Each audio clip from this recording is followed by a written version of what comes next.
Welcome to the second episode of Integral Review. Here with me, as usual, David Long. Welcome. Hey, what's up, everybody? How you doing, interwebs? What's up, Aljoša? How you doing today, buddy? I'm doing fine. And you?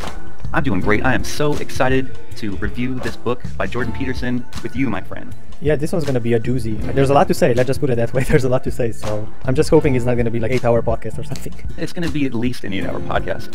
Strap in, fellow listeners, for we are about to embark on a quest and a journey to slay the dragon of Peterson's chaos monster and bring order to this whole mess. And bring order to the chaos that Jordan created, right? Yes, that is our goal. With an integral lens, my friends, we embark. Have your trusty map in hand and put on your spiral lenses, for it's about to go down. For everybody new who's listening, yeah, we're always using integral language. We're always using it, let it be known. And if you're not aware of what integral is, just check David Long's channel. He has all the videos on it, so you can at least get an idea. Yeah, I'll put some links to some intro material down in the bottom. Yeah, on the description, yeah. That's a great idea. If I want to know what integral theory basically is, I have an intro to that. The quadrants, some epistemology, I have a video on that. I also have an intro video by Don Beck on spiral dynamics, and that would be probably helpful too, because we're going to be using some of that color-coded language. Yeah, that's a good point. If you're unsure what we mean when we say something is blue or orange or green or something like that, you want to check that out. We're talking about traditional views, modern views, and postmodern views, and that's color-coded language. So if you don't know what it means, check out that introduction to spiral dynamics. So all the links we're gonna just put them below.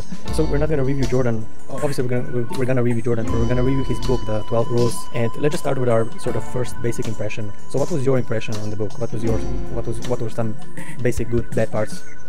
What did you get out of it?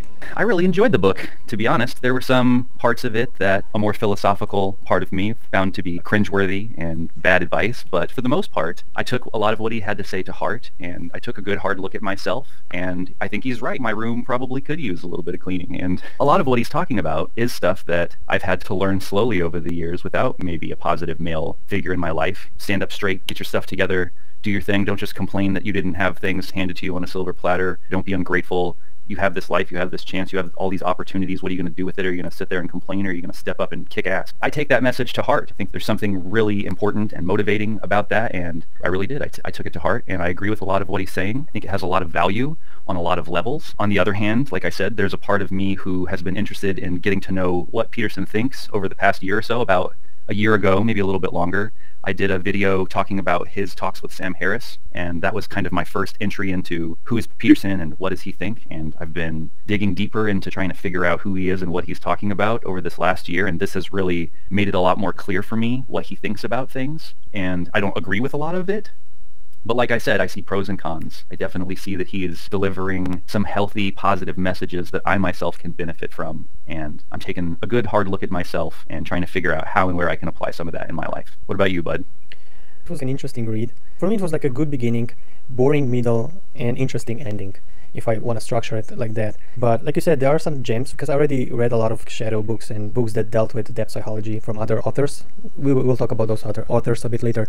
And again, there are some gems, but at the same time, if somebody is more interested in the real truth, not meta truth, what Jordan seems to imply, or the lower left truth versus the lower right truth, I feel like the book is extremely simplistic. It doesn't take a systems approach to it. It's just like a very agentic, like, what are you going to do about it? And that's a good thing maybe for people who are not interested in systemic theories. So I heard that the book saved a lot of lives. Like, he gets letters all the time. Thank you, Jordan, you saved my life with this book. And I can see why. It's an incredibly motivating book. And I'm sure it helped a lot of people who are maybe religious and depressed, or like blue depressed, orange depressed, or green depressed. I think it can help all three. Although I think blue has the best advantage. I think it's, for me at least, I felt like blue-orangey was the best way. I think some postmodernists might find this book appalling. Yeah, and some red is good for red too, you know. Red as well, yeah. I mean, again, it's a good pragmatic book, but it's not good in terms of how objective reality really works. It's extremely idealistic, and we're going to go into details.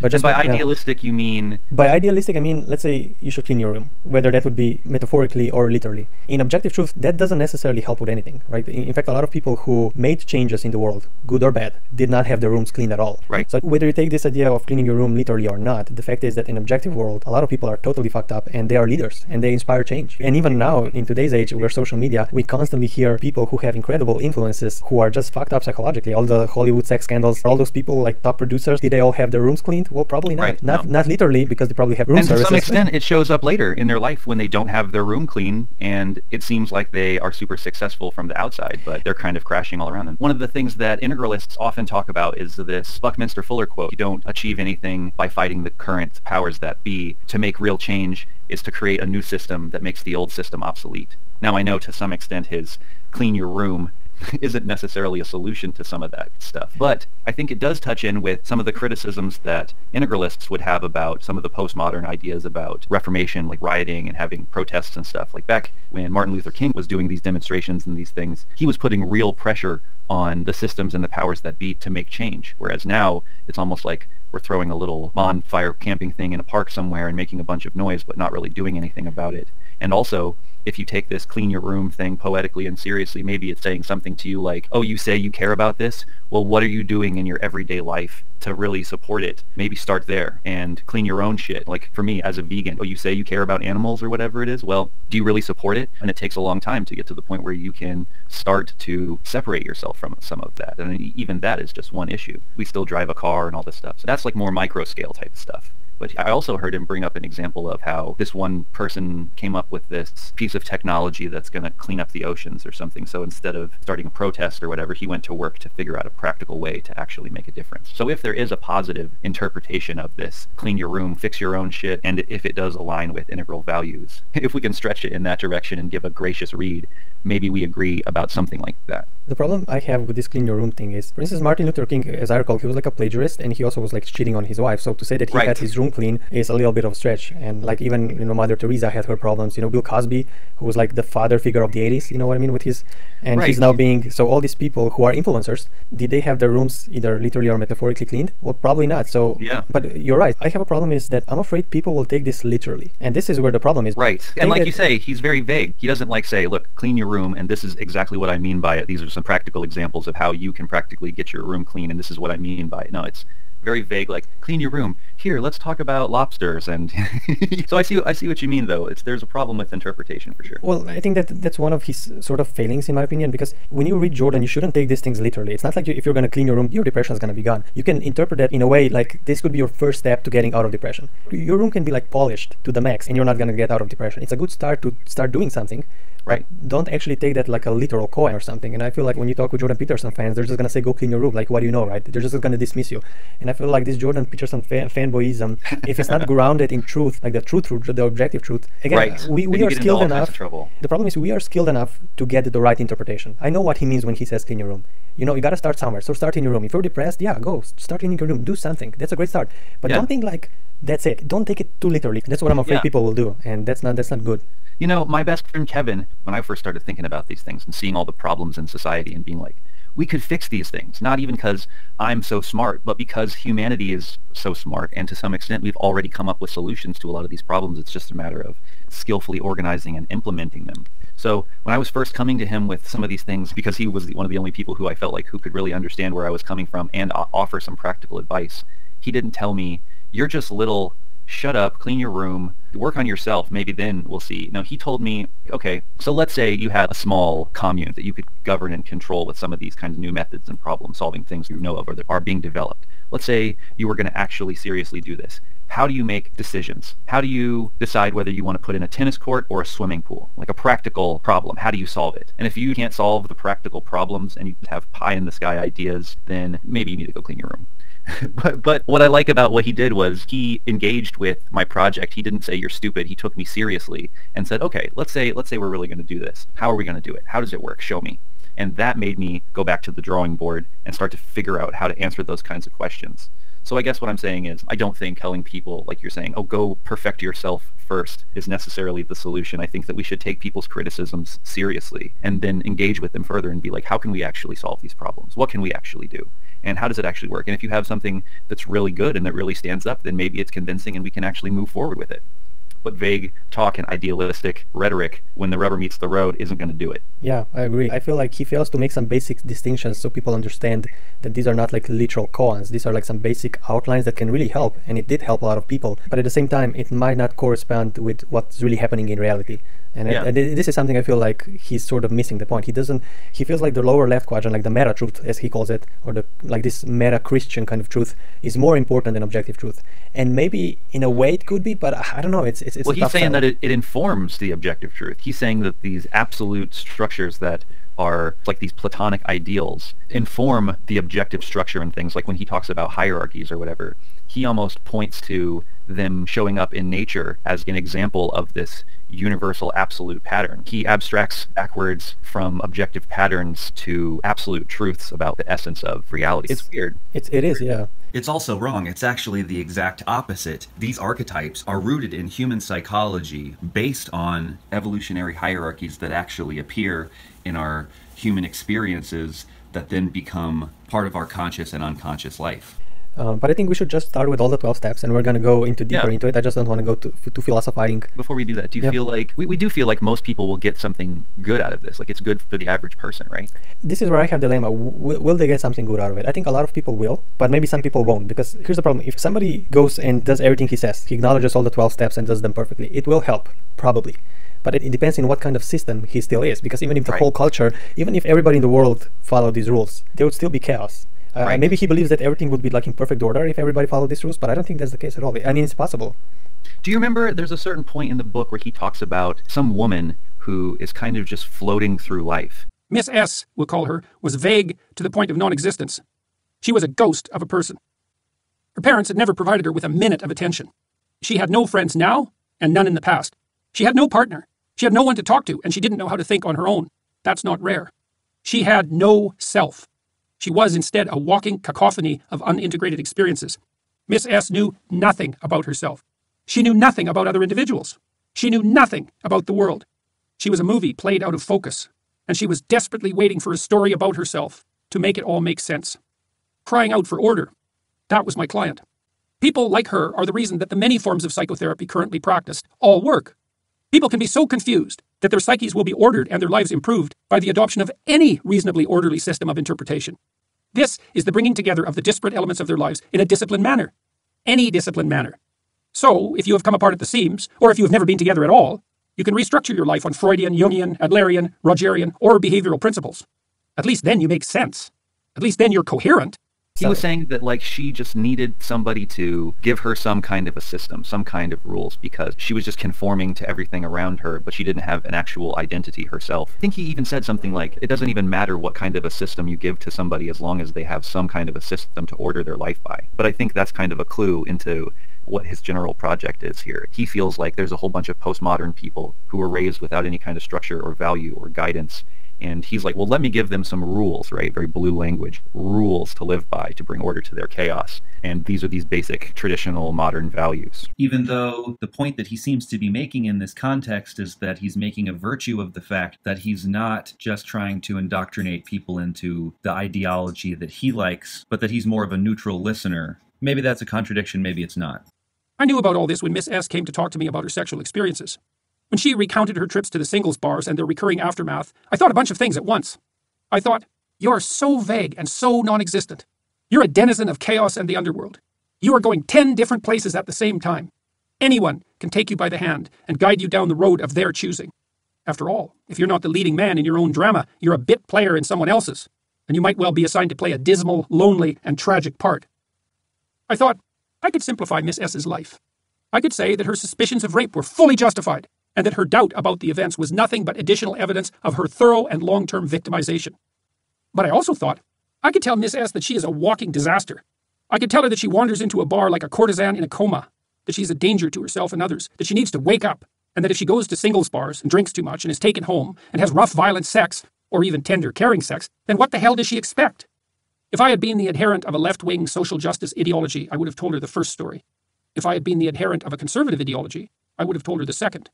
And her responses, after having been told either the first or second story, would have proved to my satisfaction and hers that the story I had told her was true. Completely, irrefutably true. Miss S would have had to talk for 20 years to figure out whether she had been raped. and someone would have had to be there to listen. I started the process, but circumstances made it impossible for me to finish. She left therapy with me, only somewhat less ill-formed and vague than when she first met me.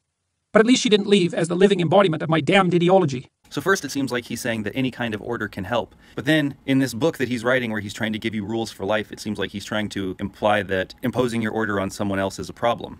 That does kind of seem like a contradiction to me. Although it's clear that this book does give order and that can be helpful. Yeah, and I think these rules, like I said, they can be lifesavers for people at that stage. And I'm probably biased because I'm always looking from my perspective. So it's extremely hard for me to put myself in the blue shoe, you know what I mean? Yes. But I can understand why this book saved a lot of lives and a lot of people from depression. Like he said, he gets a lot of mails, people thanking him, like, thank you, Jordan, you saved my life, I got meaning back, and so on. And that's great. That's all the power to those people. Yeah.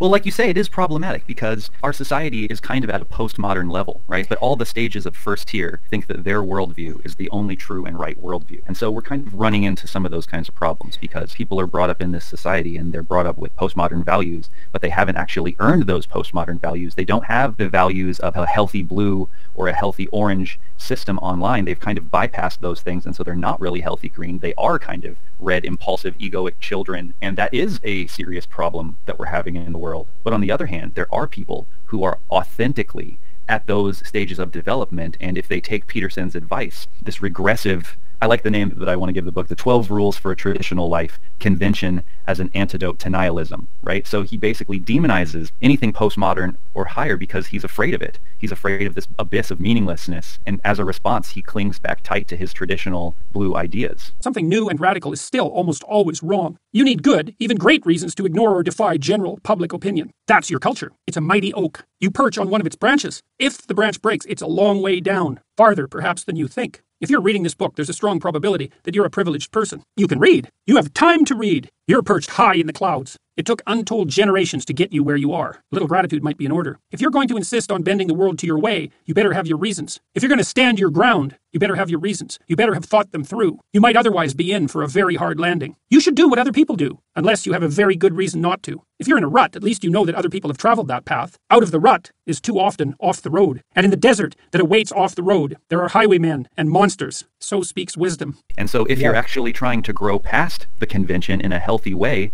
Peterson's going to get in your way. But if you haven't actually developed up to that postmodern level in a healthy way, then Peterson has valuable things to offer you.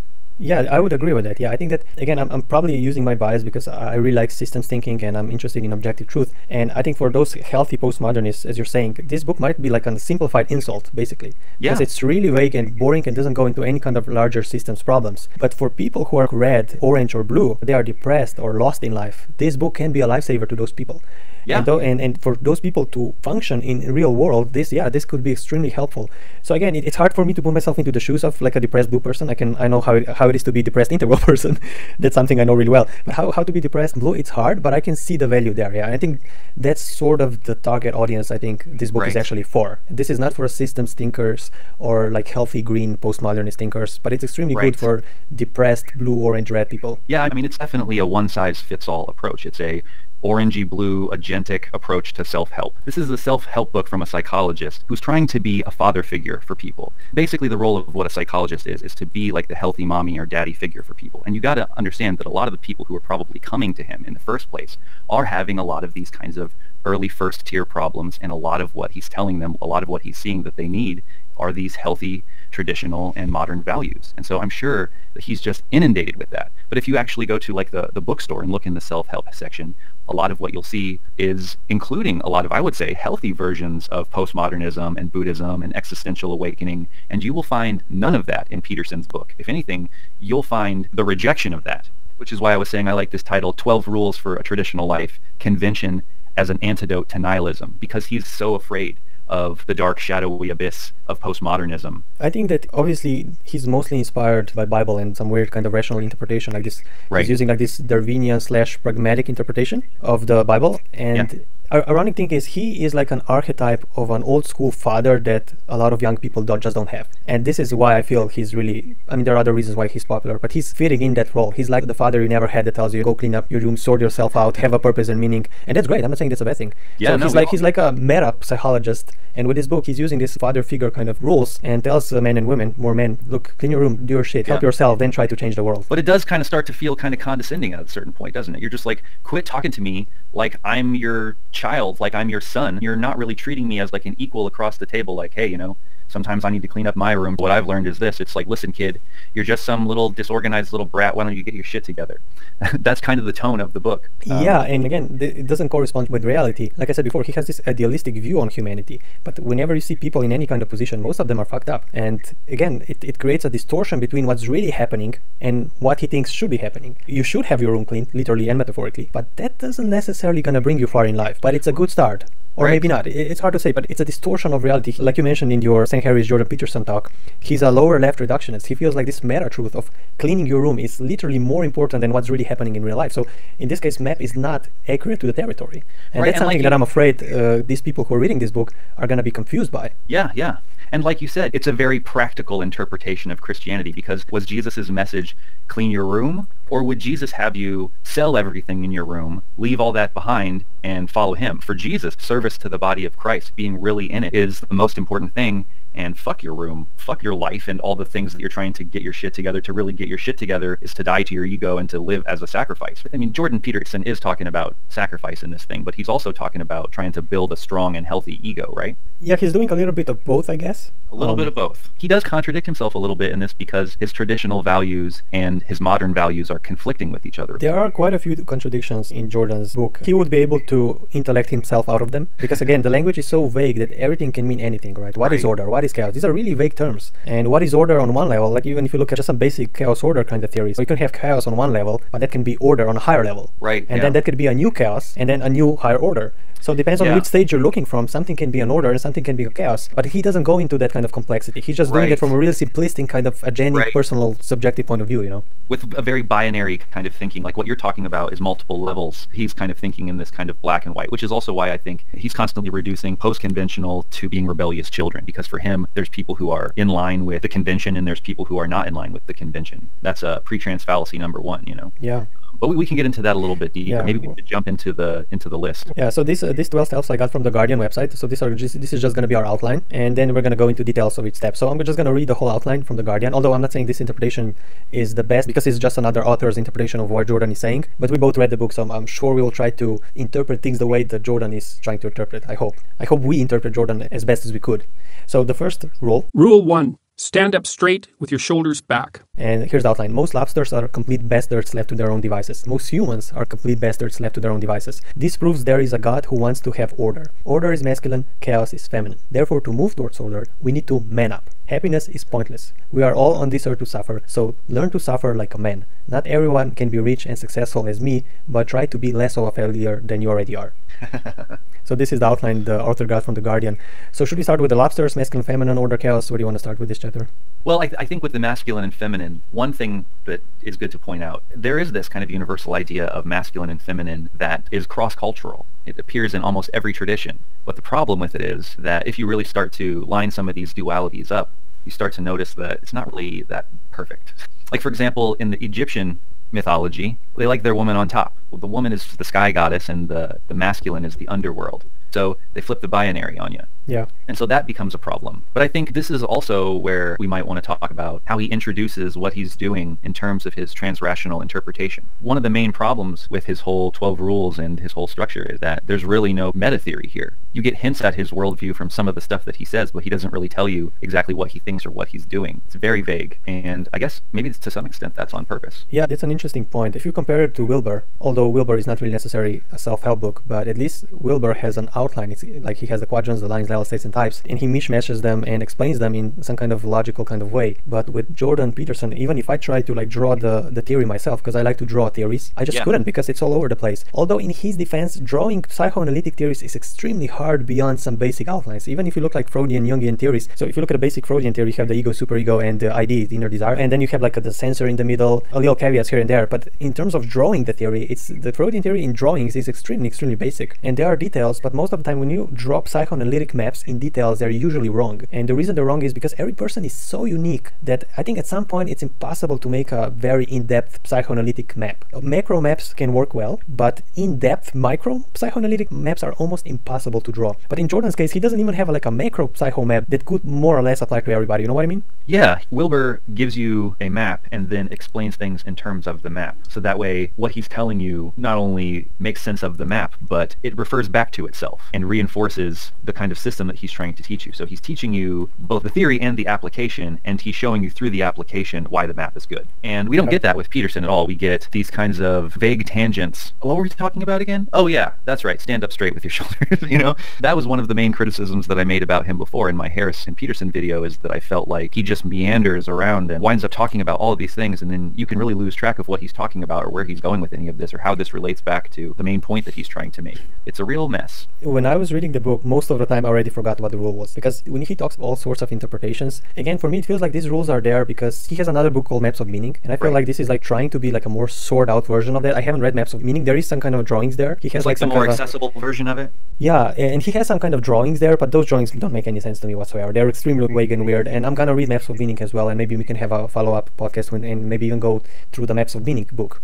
He's a very poor man's Joseph Campbell. Campbell has already done all that work and way better. This is like a poorly, shitty, reinvented wheel. Yeah, and when you go through the chapters, you forgot what rule am I on, because he just goes into some weird tandems, and there's no coherent connections. It's all over the place. Again, Wilber really has things sorted out, even though there are things where he makes mistakes in terms of how he views reality. But at least within his worldview, whether it's right or wrong, at least it makes sense. You know what I mean? And we know what his standards are. So if he does get it wrong, we can appeal back to his standards and be like, look, we agree about this map, but you're coming up with this answer over here. Look, when I apply this same map, the same math, the same method, the same system that you say that you're applying, I get different answers. So what are you seeing in terms of the aspects of the equation? When you agree about the methodology, it's a lot easier to then figure out where somebody went wrong. Yeah, exactly. And that's the problem with the book. There's no groundwork, and that's where I feel it's impossible to really criticize Jordan, because there's nothing to pinpoint. Oh, we're gonna do it. We're gonna try, and we're already doing it, but extremely hard thing to do. We're criticizing that you cannot criticize him because there's no groundwork. Do you feel like he introduced what he's doing with mythology in some kind of way? I listened to PewDiePie, his review of the book, because I saw that he had one and it was like 5 minutes or something. Yeah, I listened to it too, yeah. And I thought it would be interesting to hear what someone like him would say about it. And he starts off and he's just like, okay, first we're talking about stories and mythology and all kinds of things like the Bible and Pinocchio. He's like, but then by the end I figure out, no, this guy is religious. So it's not just me who has a hard time understanding whether he's taking the stuff literally or not, but it's clearly other people, and it seems like by the end of it, they're coming away being like, yes, he does take the stuff literally. And I think he does. I have my doubts about that. I don't think... It depends, probably. It's a problem. I mean, you sent it the video when somebody asked him about Jesus. Quick question, are you a Christian? I suppose the most straightforward answer to that is yes, although I think it's let's leave it at yes. I'm a bit dissatisfied with that. But do you believe that Jesus rose again from the dead? Literally. I cannot answer that question. And the reason is because... Okay, let me think about it for a minute, see if I can come up with a reasonable answer to that. Well, the first answer would be, it depends on what you mean by Jesus. A historical human being that existed in a body. In a body. In a body. And, yeah. And it was a physical body, and then it was on Earth. Yes. It was on Earth, and that was literally, it came back to life after death.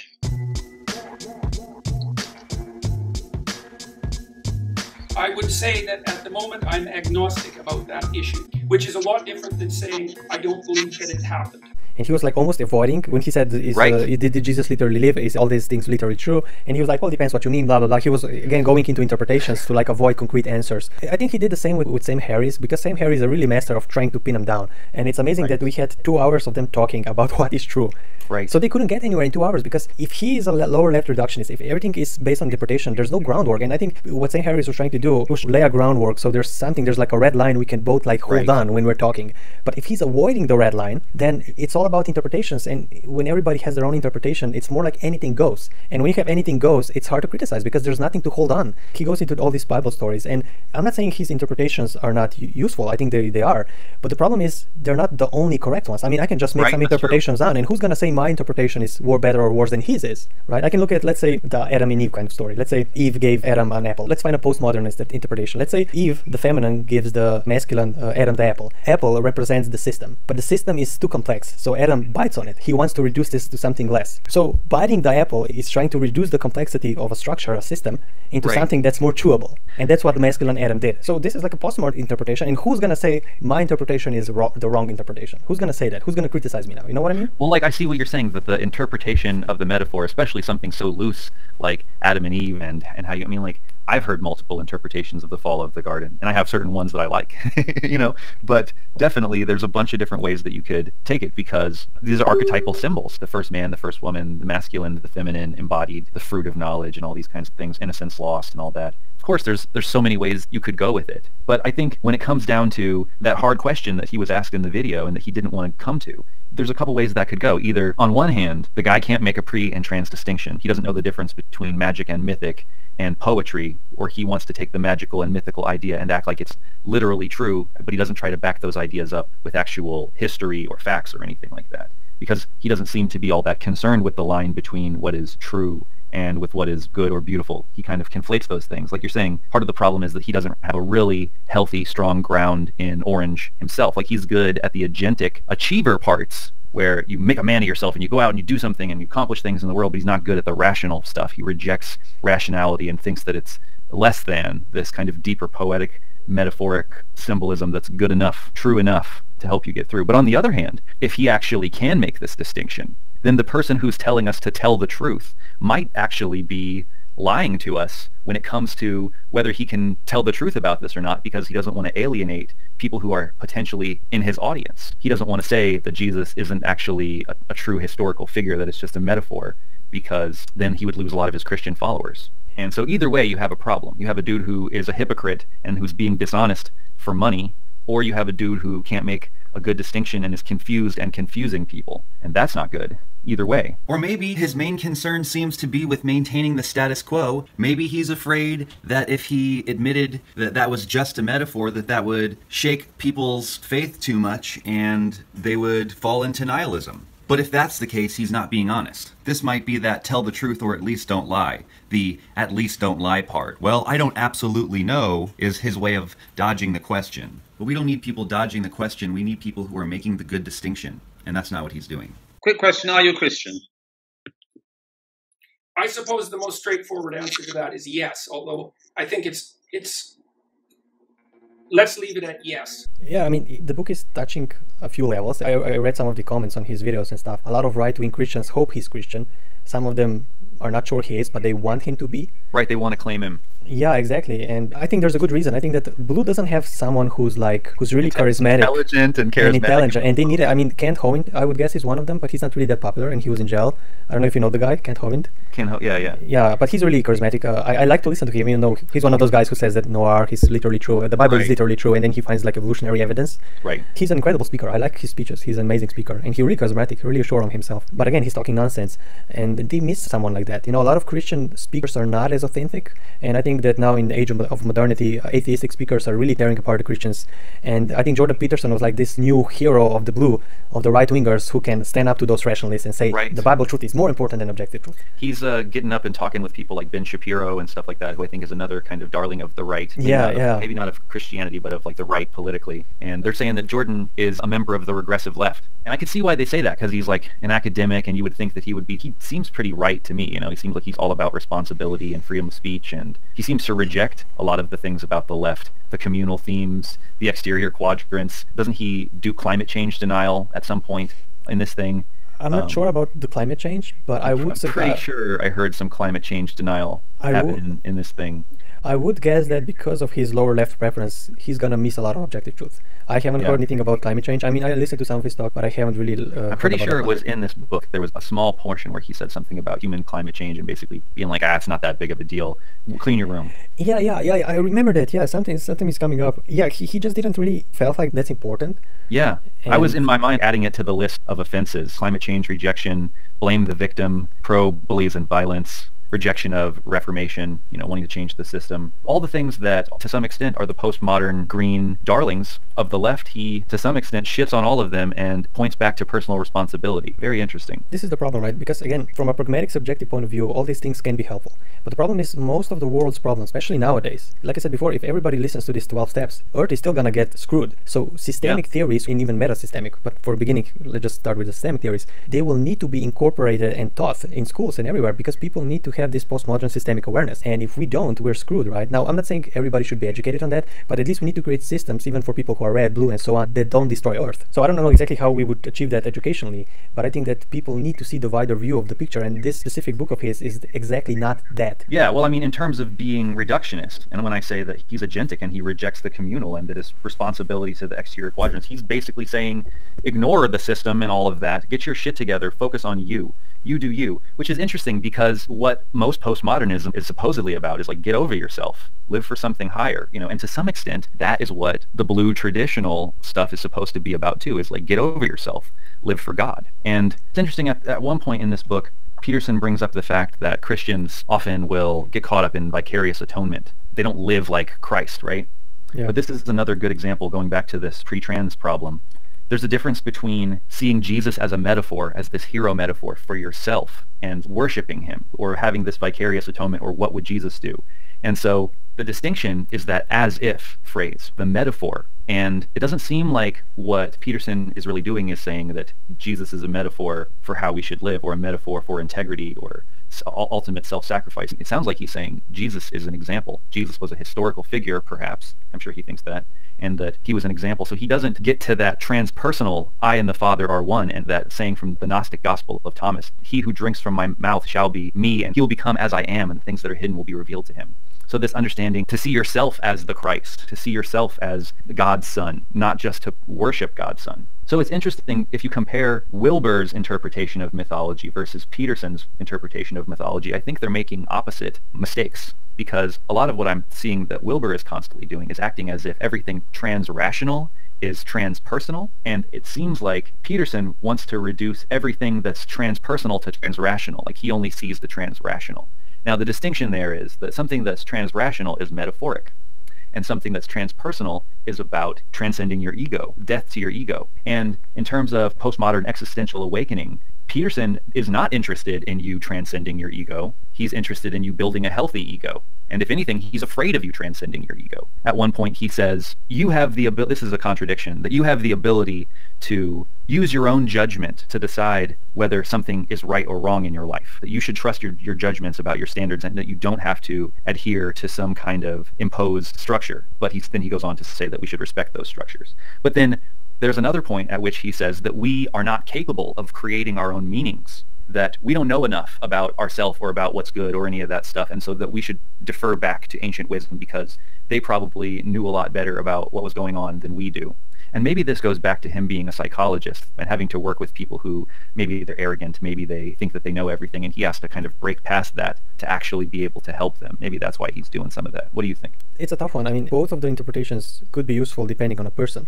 So I assume when he's doing stuff with his clients, right, he gets a feeling for a client, and if he feels like a client is somebody who can sort of trust his own moral compass, he will say, trust yourself, do your thing, believe in your heart, whatever. But if you have somebody who's like really egocentric, he thinks he knows it all, then maybe with him he should be more like, what do you know, who do you think you are, and stuff like that. Both ways could work. Yeah. But in terms of looking like an overarching picture, it is a contradiction.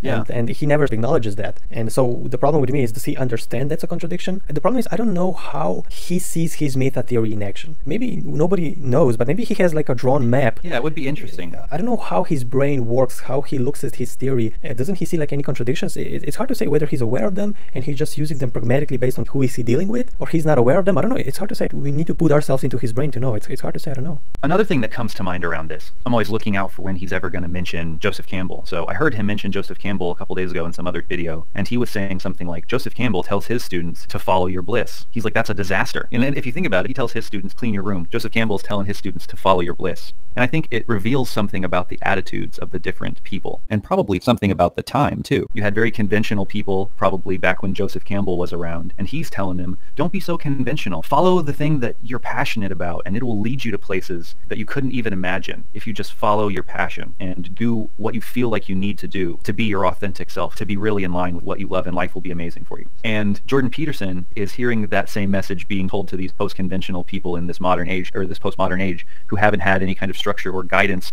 and he hears follow your bliss as go do whatever you want and have all kinds of fun. He doesn't see it like your bliss is like your purpose, like what you were put here to do, like the way that Joseph Campbell is talking about it. He sees it as like these little kids being brats, basically, and just doing whatever they want, living selfishly. Again, it's the same problem of seeing anything that's post-conventional as if it was pre-conventional, like, oh, they're just being rebellious children. If we could look at the map, the integral map, and say, what is it that Jordan Peterson includes and what is it that he doesn't include? Well, he basically leaves off the exterior quadrants and reduces them to interior quadrants. He rejects a lot of the communal aspects of the spiral, as well as the post-conventional stages of development, and he fights against the pre-conventional stages like a traditional Christian would. And in terms of that line of personal development, pre-conventional, conventional, and post-conventional, or pre-egoic, egoic, and post-egoic. For him, there is no post-conventional, there's no post-egoic. He reduces all of that back to childish egoic behavior. And so that's his pre-trans fallacy number one when it comes to the conventional or the egoic line. And of course, we also talked about how he commits pre-trans fallacy number two, where he tries to elevate Christian myths to transrational glory. So he commits both versions of the fallacy. It's really interesting to see Campbell versus Peterson, follow your bliss versus clean your room. You see a good example of Joseph Campbell's positive idea about moving into the post-conventional by following your bliss and letting your passion drive you, and Jordan Peterson basically shutting you down. Oh, you want to grow up? You think you're so good? Well, go clean your room. Go get your own shit together. You think you can make your own meaning? Yeah, right. You don't even have your room clean. Everything I agree what you're saying. I also think that postmodernists are smarter than he gives them credit. Yes. If you at least come to the green level, and even if that's unhealthy, let's say it's not integrated in terms of blue and orange, I think those people still read the shit out of systemic theories, problems with capitalism, and so on. So it's not like those people are idiots. No, I think a lot of them are even mature enough to read his book, and in the way that they don't judge and they take a lot of perspectives, they're going to probably see a lot of stuff that offends them in this book, but I bet you, like a lot of integralists, they'll be able to see both pros and cons if they're not simplistic. But if they actually take that non-judgment thing to heart, I bet they probably could get a lot of value out of this book. I bet a lot of the people who really like this book are probably agentic green. Yeah, agentic green, I think, yeah, they could like it, yeah. Yeah, that's probably his main fan base, I would say.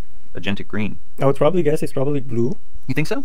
I think the main fan base... There's a lot of blue out there. There's more blue than green, right? Way more. Yeah, so I think agentic... I mean, blue in general, orange depends, but I think agentic blue would be, in my opinion, the target source. A lot of the rational, more atheistic and agnostic people are going to not like this book because of the way that he tends to reject the Enlightenment. He says basically the intellect is limited and wants to make claims beyond it, and that atheism basically results in nihilism and being a serial killer or a totalitarian dictatorship or something like that. The worst kind of straw mans that Christians would make. And I'm sure there are probably some orange people who like this, but for the most part, I think he's taking a shit on Western Enlightenment values, except for being a good achiever. If we look at where he's getting all this stuff, so his point of view is like this Darwinian pragmatic kind of theory. So we already said that he's a lower left reductionism. So it's like what is pragmatically true is more important than what is objectively true. And he uses like this Darwinian way of how humans understand reality. And stand up straight with your shoulders straight, he goes into details with lobsters, how lobsters work. And lobsters are like stage one from spiral dynamics, and even less probably than that. How do you see his interpretations of lobsters in terms of how humans behave? Because he's basically using this idea that hierarchy, and he's, I assume, going for dominator hierarchy, not natural hierarchies.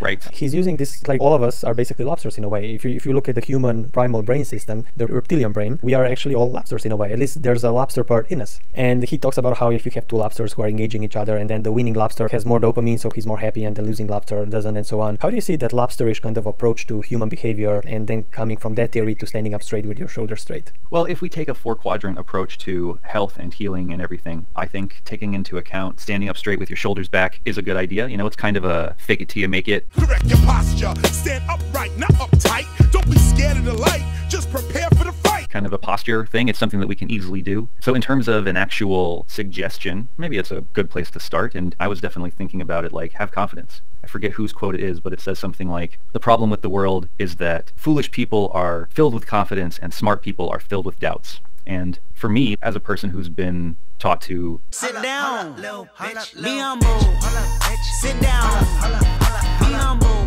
Be humble, not only by religion, but by science and philosophy. Don't overstep your bounds, because as soon as you start doing that, you start getting into trouble. What you learn, I think, as a philosopher over time is to refine your ideas to get them to be more and more in line with goodness and truth. And you learn more and more the limits of your perspective and how to take into account more factors and stuff like that. One thing that I was thinking just now when you were talking is that obviously he hasn't studied spiral dynamics. If you look at the lobster theory, right, he doesn't understand that postmodernism in itself is also a Darwinian pragmatic point of view that is obviously more scientific. He just seems like he doesn't understand that postmodernism and the chaos it's creating, or at least he feels it's creating, is just another part of evolution, and it's an evolution where it's trying to open to a higher integral stage, and he has absolutely no awareness of these stages. And even though he can see these Darwinian pragmatic points of view till like maybe blue-orange, he doesn't see past that. I think that's one of the reasons he's afraid of postmodernism, because he doesn't see that postmodernism is a new stage, and it's created from the same basic theory that the Christian Bible is created. Right. Yeah, he sees it as breakdown, not breakthrough. Yeah, and it's amazing that he doesn't see that. Now, I do agree there's a lot of New Agey problems in green. New Age spiritual teachers with the pre-trans fallacy who think they can talk to Martians and reptilians and all those stuff. And it is deconstructionist without really any kind of plan of how to do things better. So, I mean, that's the integral critique of green postmodernism, too. Maybe the problem isn't that he doesn't know about green. I mean, well, you're saying the problem is he doesn't know about spiral dynamics, but the problem is he doesn't know about integral, which is about this reintegration. And what it seems like he doesn't know about at all is any of the positive values of postmodern plus ideas. You won't find any of that in his book. He thinks the closer you get to realizing that there's no absolute or inherent meaning, that if you really grapple with that, you're going to freak out and go crazy, you're going to kill yourself and others, or you're going to start some major genocide or some horrible totalitarian thing. You can't be a good, peaceful, good person, or a happy person, or a realized person, or a healthy person, and still be an atheist or whatever. But it is interesting how he uses objective ideas about development to say that there is some kind of absolute inherent meaning by looking at the patterns in nature, appealing to the laws of nature as an expression of the absolute or something like that. And you're right, there's a problem here because he doesn't make a distinction when it comes to hierarchy between imposed dictator hierarchy and natural growth hierarchy. And maybe the problem with that is that for him, imposed dictator hierarchy is natural. I'm baffled. It's weird if he's using Darwinian pragmatic perspective. So how we view reality is based on what's our best view so society can survive and reproduce in a healthy way. So in the Middle East, in that kind of environment, I guess Muslim structure was the best. And in Europe and America, it's Christian structure. And these structures, of course, evolve. And again, modern and postmodern views, they don't all just fall into nihilism. You have extremely happy orange people who are atheists. I don't know if he sees that, but they are there. And the way he points to Mao and stuff like this, and like, oh, look, this is what happens when you get atheists. It's the bad Christian strawmans of atheism. Yeah, and bad talking points. And there are also some smart modernists and postmodernists. Like Peter Joseph, for instance. Does he have problems? Yeah, he doesn't see stages of development and so on. But he has some extremely mature system objective critiques of capitalism and global warming and all those stuff that humanity is coming. And is he gonna say like Peter Joseph has nothing to bring to the table, he should just go clean his room? I mean, are you kidding me? Exactly, right. And I'm pretty sure Peter Joseph's room is quite cleaned. Yeah, how do you have so much ignorance of all the healthy postmodern expressions out there? And I mean, if we're going to look at something like Marxism and communism, and then he's going to say, oh, those don't work. See, we've seen those things. It's like, no, you haven't. You've seen totalitarian dictatorships that claim to be communist or whatever. That's like not true. Or I mean, which is not to say I'm advocating for communism, but I'm saying that he's strawmanning these ideas, and he's trying to say that anybody who's at all on the communal side or in a postmodernist worldview is just like a childish, rebellious, impulsive kid who needs to grow up and take responsibility. It's so insulting. I mean, I know we're jumping ahead, right? But number 7, pursue what is meaningful, not what is expedient. Do you know what expedient means? No, I'm not familiar with that word. I had to look it up. Let's look it up. Expedient, definition. It means convenient or practical, but it might be immoral. So it's about doing whatever you want, even if it's immoral. It's about doing what's good for you. So this is the dichotomy that he set up. Pursue what is meaningful, not what is expedient. And when he goes into explaining it, he gives you this choice between meaning and value, or living in a might makes right, nihilistic, selfish, impulsive kind of way. The simplest, most obvious, and most direct answer? Pursue pleasure. Follow your impulses. Live for the moment. Do what's expedient. Lie, cheat, steal, deceive, manipulate, but don't get caught. In an ultimately meaningless universe, what possible difference could it make? And this is by no means a new idea. The fact of life's tragedy and the suffering that is part of it has been used to justify the pursuit of immediate selfish gratification for a very long time.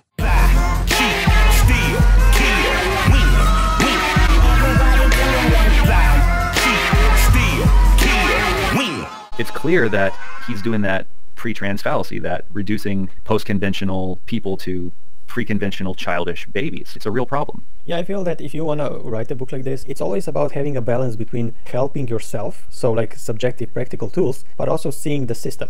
So it's like between how do you have this golden middle line between helping yourself and also understanding the system. I think both are extremely important. Right. So you want to help yourself, but you also want to understand how the system works. And even for people who are blue, you can still have blue people who are ecological. So you want to like clean your room, but you also need to understand that not having your room clean, you can still succeed. Yeah. And not having your room clean, you can still make a difference in the world. I mean, I'm a very busy man. I spend a lot of my time working on projects and stuff like that. I need to clean my room, but you don't care about that, do you?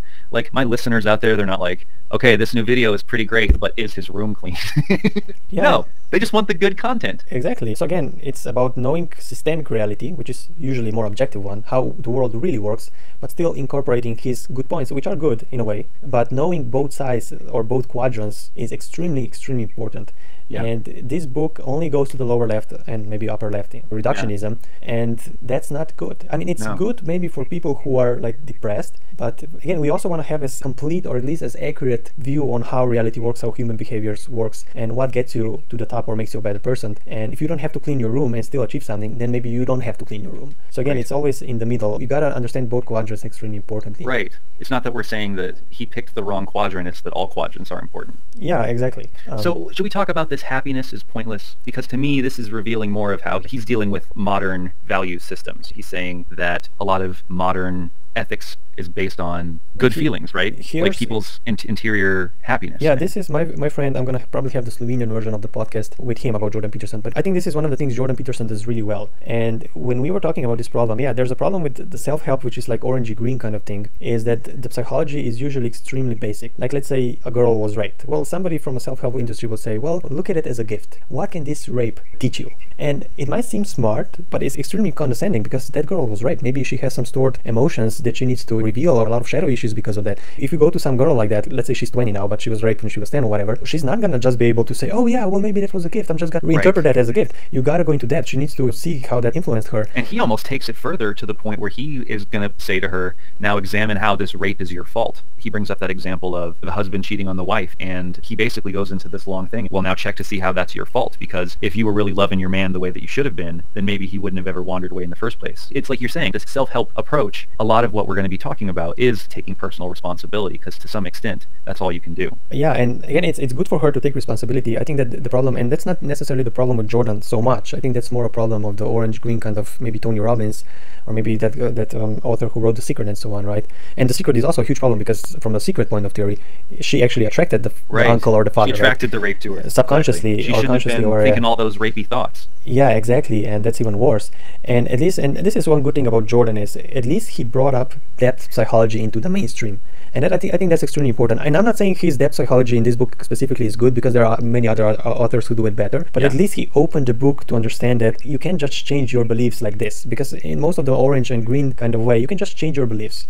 But he actually says you have shadow issues. You know, examine yourself, who you really are. Yeah, and, I mean, definitely looking at your shadow, that's a major... Yeah, exactly. And also something that in modern orange and green self-help was just completely ignored. It was like more somewhat of the transrational interpretation is a super good thing coming out of this too, pushing that more into the mainstream, a more metaphorical interpretation, psychological interpretation of poetry and myth. That's awesome. Yeah, and I hope that people reading Jordan Peterson, they will go into Joseph Campbell, they will go into Robert A. Johnson, or James Hollis and Robert Moore, and you have a lot of those people who talk about shadow issues, Debbie Ford and so on, who interpret the Jungian mythologies and so on. And I think that they're doing even better job than Jordan did. But one thing that I'll give, and I think that's one of the most important things that Jordan is doing, and that's extremely positive, is exactly that depth psychology is important, because again, this NLP kind of approach, like association, that everything is like association or interpretation, that's not deep enough for some people, or for most people. Well, also, this is a little bit complicated, but there's a way in which manifesting and magic and believing in things to make them real is true. So this gets back into the Peterson thing and like, can we create ourselves or not? Well, maybe we can't create any meaning that we want for reality.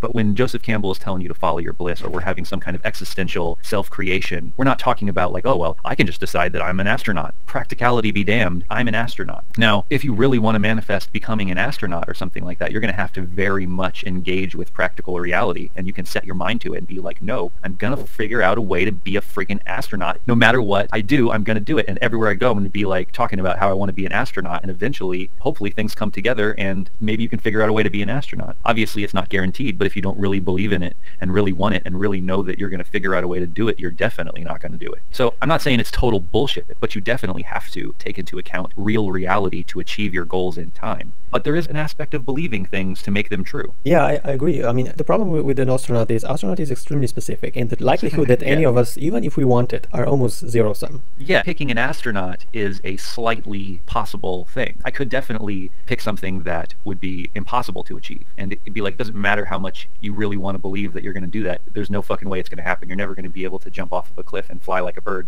And it doesn't matter how much you want it or believe in it or try to manifest it. It's not going to happen. But the reason I guess I picked astronaut is because it seems like very pie in the sky, but it also seems like the kind of thing that if you really, really, really wanted to, maybe you could figure out how to do it. Even if you had to do it on your own, you could maybe achieve that in your life if you really set your mind to it. But you're right, it's really rare, and probably not. Just because you want it doesn't mean it's going to happen.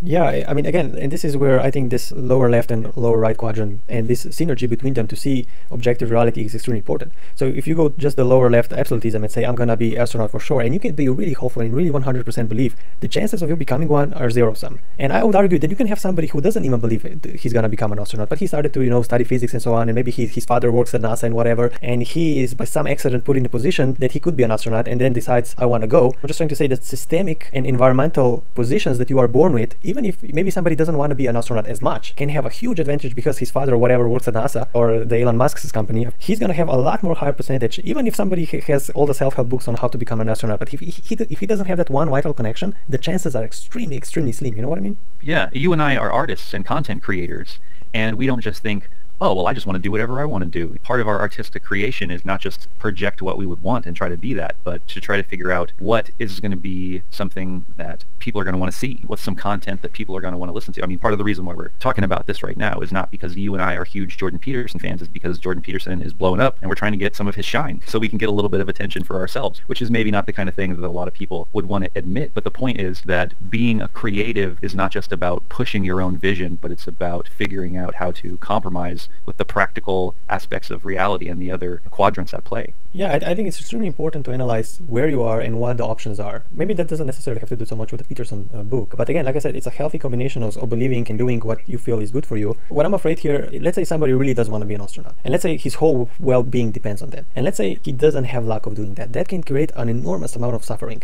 Like for instance, if I want to become a professional wrestler in Slovenia, the chances of that happening is zero because there are no systems here. Nobody's studying professional wrestling. I would probably have to move to England where there's some indie wrestling going on. Yeah. Or Germany maybe. But again, if I really wanted to be an astronaut, the chances are even lower because in Slovenia to have that opportunity is over zero-sum. And if I really want that, and that's the only option I see, then if I don't achieve that, I'm gonna be depressed as fuck. Oh yeah. And I mean, as an artist, I kind of feel that. I would love to be able to quit my job like years ago and just work on art all day. In fact, support me on Patreon and I will do just that, I promise. That's my goal, but at the same time, as much as I want it, wanting it is not enough. Even doing the work that I do is not enough. You've got to really figure out how to, I'm saying I relate to this very practically because it's easy to be like, oh, this isn't getting me anywhere, I'm not making money at this, I'm failing hardcore, and be super depressed. I have those days sometimes. Wanting it is not enough, no. Cleaning up your room is not enough. There's a lot of factors to success. Yeah, there's a lot of factors to success. That's why you can study success and not be successful because success is a lot more complicated than people think. It's not just having great beliefs. All those things are great, important factors to believe in yourself and so on. But real success, success like on a large scale, like becoming a millionaire and stuff like that, that's not going to happen even if you read like 100 million books. So many things that need to go right in your life to become a millionaire, so many factors that it's hard to account for. Yeah. I think that people are oversimplifying. You have to be really sensitive and really aware of the zeitgeist and what's going on. So before we move on to the next thing, real quick, let's talk about this idea that happiness is meaningless and that life is suffering. A lot of what objective moral values, with finger quotes, is based on consequences and the well-being of conscious creatures. So a lot of the arguments that modern ethical thinkers are going to want to make are going to be based on the happiness of creatures. So I think when he says happiness is pointless, life is suffering, and he points to the greater good. Peterson and I agree that the greater good is the most important thing, but I think where we disagree is that I wouldn't say the greater good is the most important thing and all things are reducible to the lower left quadrant like he wants to do. It's all reducible to good enough, true enough. Good and true are the same thing. I think that you need to know what's true in order to know how to be good for what's true. But then I also think that the good is relative, like good for what, good for who, good to what end, good to the end of well-being of conscious creatures. Otherwise, what does it mean? But he's kind of appealing to this absolute goodness, almost as if he wants to put the absolute truth in the lower left quadrant, as if the archetypes or the Platonic ideal is the absolute, and all of our truths and our ways of talking about it are true enough. Yeah, and another problem here is that this is another contradiction that you just said before, right? At the same time, he's arguing, like, almost find the goodness, find the right thing to do, become a good person, but then at the same time, he's attacking you that you're useless, you don't know shit. Let's say if somebody reads this book and says good thing, where is he gonna get the information what is good? Because there's different goodnesses on different levels, on micro level, on a macro level. Right. Something could be good on a micro level, bad on a macro level. I mean, there's so many gray points here that it's like he almost believes like if you believe in God, then God's gonna show you the way, but that's not gonna happen because everything you're gonna feel is good is not coming from God. It's coming from your interpretations. Right. And your compass might be broken, and just saying do what's good, well, everybody's gonna try their best, I assume, but if they don't have the right information, that good might not actually be good, either for them or for the society. Right. He ultimately wants to appeal to tradition and to ancient wisdom and these kinds of symbolism, but then he says it's kind of up to you to interpret it, but then you can't come up with your own meanings. Well, how are you supposed to interpret it then? Like you're saying, it's a major contradiction. Also, another thing that I noticed is he uses the word God, and it seems like sometimes that he's talking about a personal, loving creator, like a Christian God, but then also sometimes when he talks about like nihilism and stuff like that, and a rejection of God, a rejection of meaning, a rejection of life, a rejection of being, a rejection of God, it seems like he's switching from the transcendent God to God as being and becoming God as the immanent force of life and nature. And that's why I have a little bit of problem translating myself to know whether we're talking about this poetically and transrationally or if we're talking about it mythically and literally. Because if we're talking about God as being and becoming and rejecting life and rejecting the absolute and having a negative relationship with life and with being, that's one thing. But I don't think that every nihilist, every person who doesn't believe in inherent meaning or inherent goodness or inherent truth is rejecting life. That's going way too far. We already talked about this problem of not being able to see any healthy examples of real postmodernism. Yeah, that's another thing that bothered me. Even when he was talking on BBC or Channel 4, she's like some postmodernist feminist or whatever, or modern feminist, and he was saying some good stuff about feminism, or at least he was praising her. But in final chapters of this book, he didn't say anything good about postmodernism, like nothing. Nope. And it's weird because his tactics, when he talks to people, he praises their ideas, he praises their intents. He's saying, well, that's a good thing, it's good that you think about that way. But when it comes to postmodernism, he really sees it like a plague, and postmodernism is like a cancer, nothing good can come out of it, so just reject everything altogether. It seems like he has like this huge shadow versus postmodernism. And there's a real problem because not only does he affirm traditional social roles, making basically the same mistakes that the trans community is making, conflating sex and gender. You have a horrible argument around that, all kinds of confusion on both sides. That seems to be the crux of it, though, is that people conflate and confuse sex and gender and reduce the two to one. Yeah, that's another problem now. Yeah, so I mean, he's doing bad, unhealthy things around that, where he's basically saying, if you're going to say that you're a girl, you better look like a girl. If you're going to say that you're a her, then you better have surgery and look like a her, which is the opposite of where you would want to go with that. So instead of deconstructing the cultural values and reaffirming your own true nature and being like, no, your body's beautiful, you are what you are, we should change the culture and the society, not yourself. He's basically saying, no, you want to be called this, you better look like it. And I think that is really an unhealthy and terrible way to go, because it's holding the cultural roles and values above personal expression, and that's a dangerous way to go.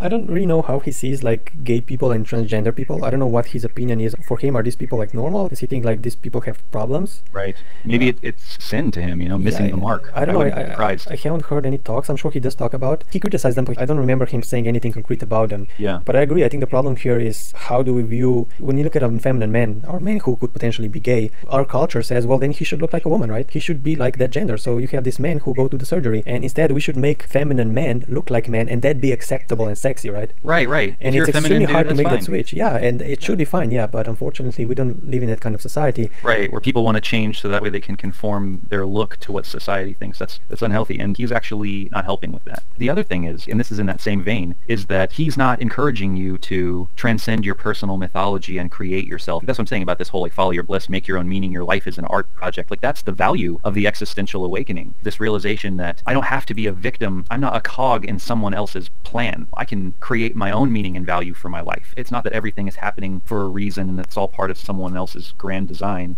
I'm not a victim to that. I get to be the creator of my life and decide what I want to do while I'm here and what kind of value I want to bring to the table. And Peterson is not encouraging us to follow our own authentic expression or to transcend and create a new mythology for ourselves. He's encouraging us to continue to play the same kind of game, and there's no kind of existential awakening or deconstruction. If anything, there's an appeal to these traditional systems where we're basically saying because they exist, they may as well be absolute. They're true enough to the point where that's the closest to truth that you're going to get is these kinds of Platonic archetypes that manifest in objective structures or something like that. Yeah, and this just comes down to his not understanding that nihilism is, again, part of the growth. I mean, nihilism in some way can be healthy in a transitional form. Now, I don't know exactly where nihilism is going to take a culture, but like you said, it doesn't necessarily mean that if one loses the faith in God, then all of a sudden he's going to become a nihilist and everything's going to be meaningless and he's going to kill himself. Like you said, he can just create a new higher order. He basically believes if you become a nihilist, chaos is going to run over your life and you're going to kill yourself. That's basically what he's saying, right? And he wants to bring you back to order, which is like this Judeo-Christian kind of philosophy. But he doesn't see that, again, and this is his narrow view of order and chaos. He doesn't see that the chaos of nihilism can create a new higher order, and this is something he's extremely weak.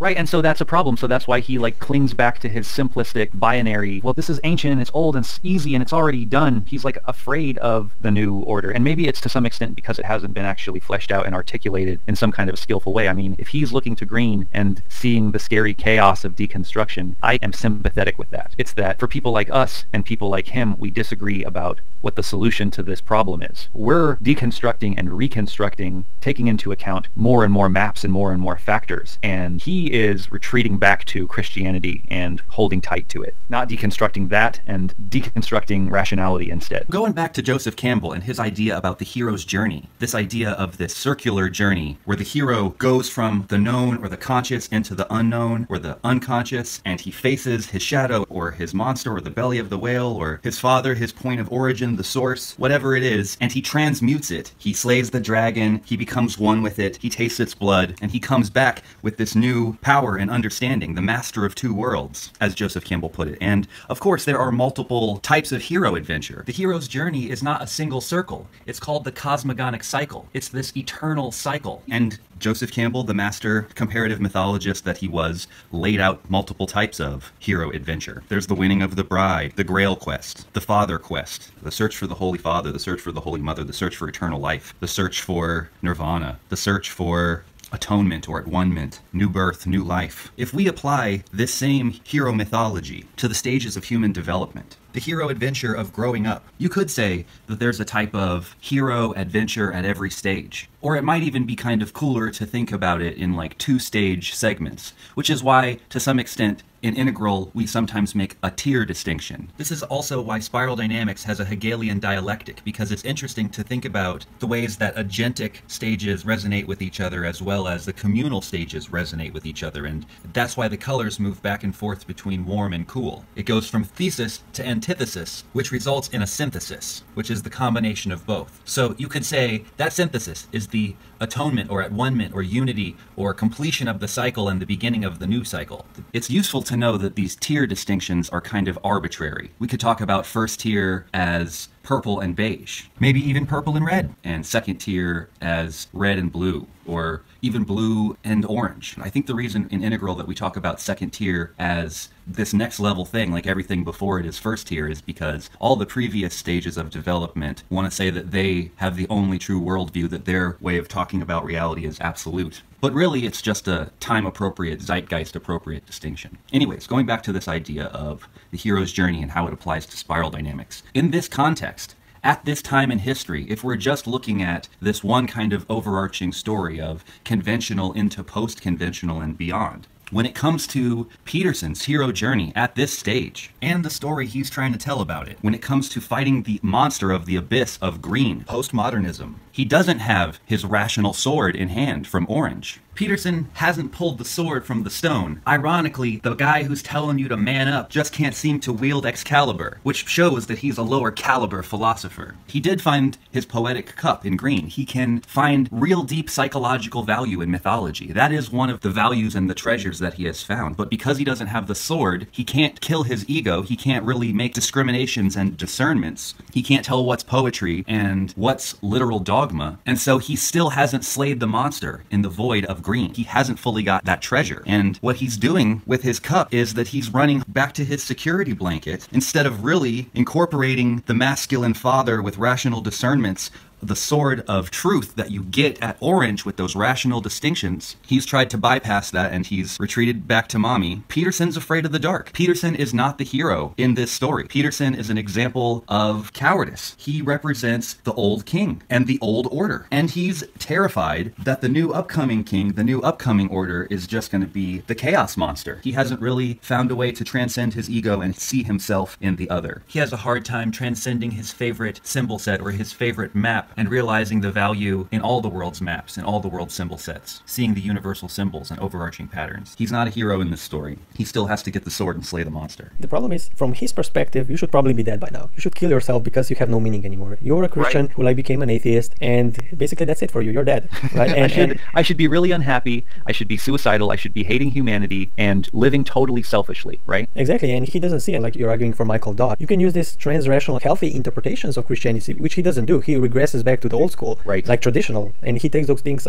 we don't know whether he takes them literally or not, but he doesn't see that there can be a postmodernistic interpretations, and there could be hopeful and right. I did my Adam and Eve systemic apple interpretation, but that could be a healthy interpretation in a way. But I like the Michael Dodd's interpretation when we see these things as nature, as water, as sky, and so on, and look at Jesus and all those things, and nature as an interpretation of God. Or personification. Personification, different attributes. Jesus isn't a historical figure in his view. He's a metaphor for integrity. Exactly, and you can look at a God, and you can look at a God, and you can look at a God, and look at a God, and look at a God, and look at a God, and look at a God, and look at a God, and look at a God, and look at a God, and look at a God, and look at a God. It's a personification. And look at a God. Personification. And look at a God. And look at a God. Look at a God. And look at a God. You can look at a God from ecological standpoint. So you can have a postmodernistic Jesus in a way, and you take care of that Jesus. You take care of the tree. You take care of the sea. You take care of the water, because this is all God. This is all Jesus. This is what He gave you. So take care of it. Right. You said it, man. Nobody fucks with the Jesus. So yeah, there's definitely a way to see life as sacred. As an artist, you go up to a canvas and you don't want to see, oh, the canvas is already painted. It's already got its meaning already on there. Like a blank canvas might be scary as shit to a person who isn't an artist. It's just intimidating. But to an artist, a blank canvas is pure freedom. It could be anything. So like when Peterson looks into the void, he goes, oh no, I don't know what to paint. I'm terrified of what could be painted. It's chaos. It could be anything, right?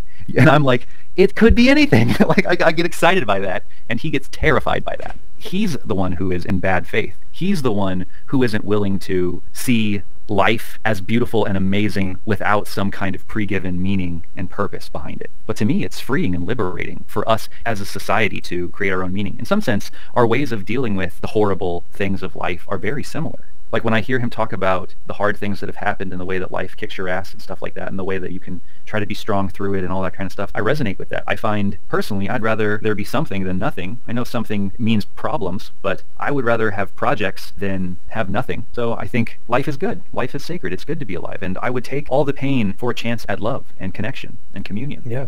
It's worth it. I can understand where Jordan is coming from. And obviously, one of the reasons why religion is so prevalent is the fear of death. And I'm afraid of that at some point as well. You know, I have times when I have like death and anxiety, because if you don't believe you're going to go to heaven with Jesus and be there forever, then you can be afraid of that nothingness. You only get what you get. Yeah, and nobody knows what's happening after that. But if you create a story that God's going to take care of you, then from that perspective, your life can be a lot more stress-free. And that's also probably part of why he's not so concerned with climate change or changing the systems, because whatever, God's going to take care of it. Just do you while you're alive and enjoy yourself. Yeah, exactly. That's a problem. It is a problem. That can be a huge problem, but at the same time, it can be incredible comfort. I think fearing death can also be related to what kind of childhood you had. So if you had bad childhood, I think there's more chances you're going to fear that than if you have a healthy, loving childhood, even if that childhood was from atheistic parents. I think that also comes down to how people expose you to that, what kind of information you got it, and also did you had enough love and everything. So I think that's also related. That's just my speculation, of course. One thing Jordan does, and the only way he can sort of understand how Sam Harris works, is that he's actually saying that Sam Harris is religious. That's the only only reason why he doesn't kill himself. Right, right. He's doing those same bad religious arguments where basically he's saying that atheists hijack their morality from religion, as if religion didn't hijack its morality from our animal nature, our animal ancestors.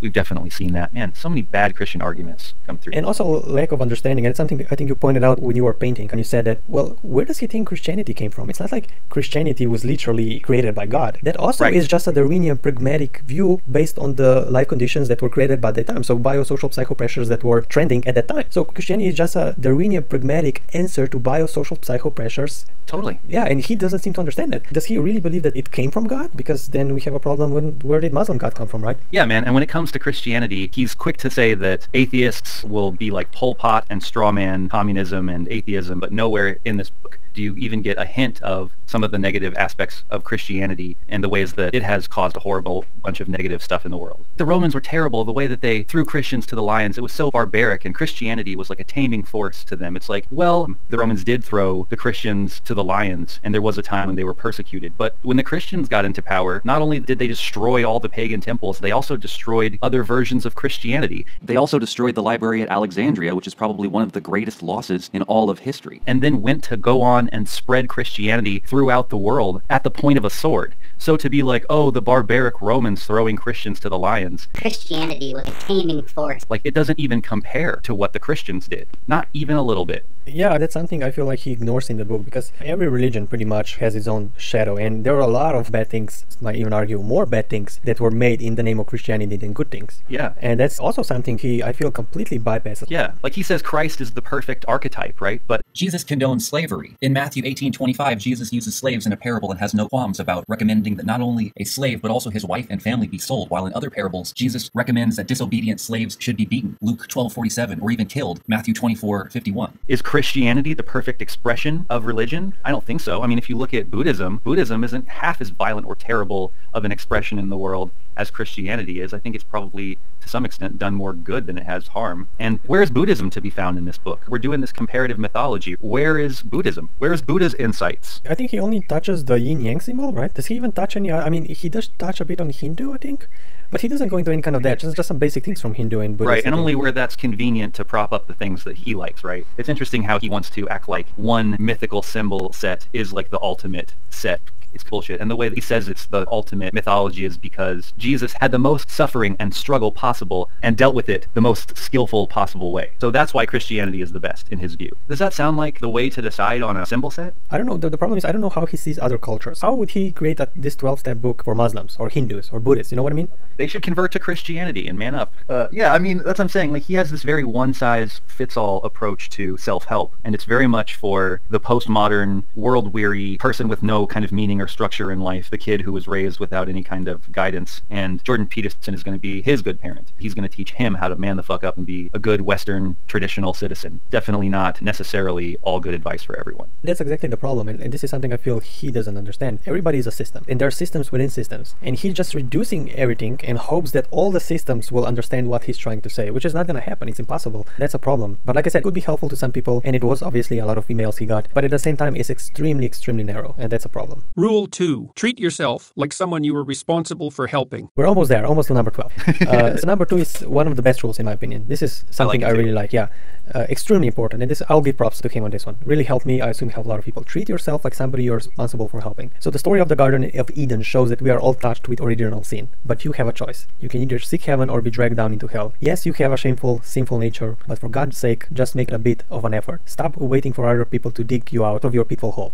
So I think the idea of treating yourself like you would be treating a child, or your child for instance, I think that's extremely important. Take care of yourself in a loving kind of way. What do you think? I think we all need to stand up straight, man up, have courage, tell the truth, clean our rooms, hang out with only good kids, be responsible, take our pills, be humble, and don't do drugs. That seems to be his general message, is be a good boy. Exactly. But treat yourself like someone you're responsible for helping is good advice. This is the closest thing to a meta perspective that he gets in this book, right? It's like step outside of yourself and see yourself as an object, as a person that you need to help. That's the closest he gets to a transpersonal perspective. It's amazing. And he does make some good points. But look what it says here about, let's see, the story of the Garden of Eden. We're all touched by original sin. But you have a choice, right? So free will. You can either seek heaven. Gotta work towards it. You can't realize it right here and now. You can either seek heaven or be drugged down into hell. I'm guessing that he's seeing heaven and hell metaphorically here. Yeah, I assume as well. What's your interpretation of this part? Well, in terms of heaven and hell, metaphorically, at least as Joseph Campbell would teach it, heaven is at one-ment or atonement, this realization of I and the Father are one, this realization of unity when you're back in the garden and you see all of the world as a manifestation of divinity. That's heaven. And hell is separateness, is ego, is pride, is the fall, is seeing yourself as out of it, as an other. So we would either be in heaven, or we would be in hell, or we would be in nirvana, or be in samsara. Those are different perspectives, having to do with whether we realize unity and oneness or not. So I don't think, again, he's not taking it in this transpersonal way, right? He's taking it in a kind of base, gross, we could say, right?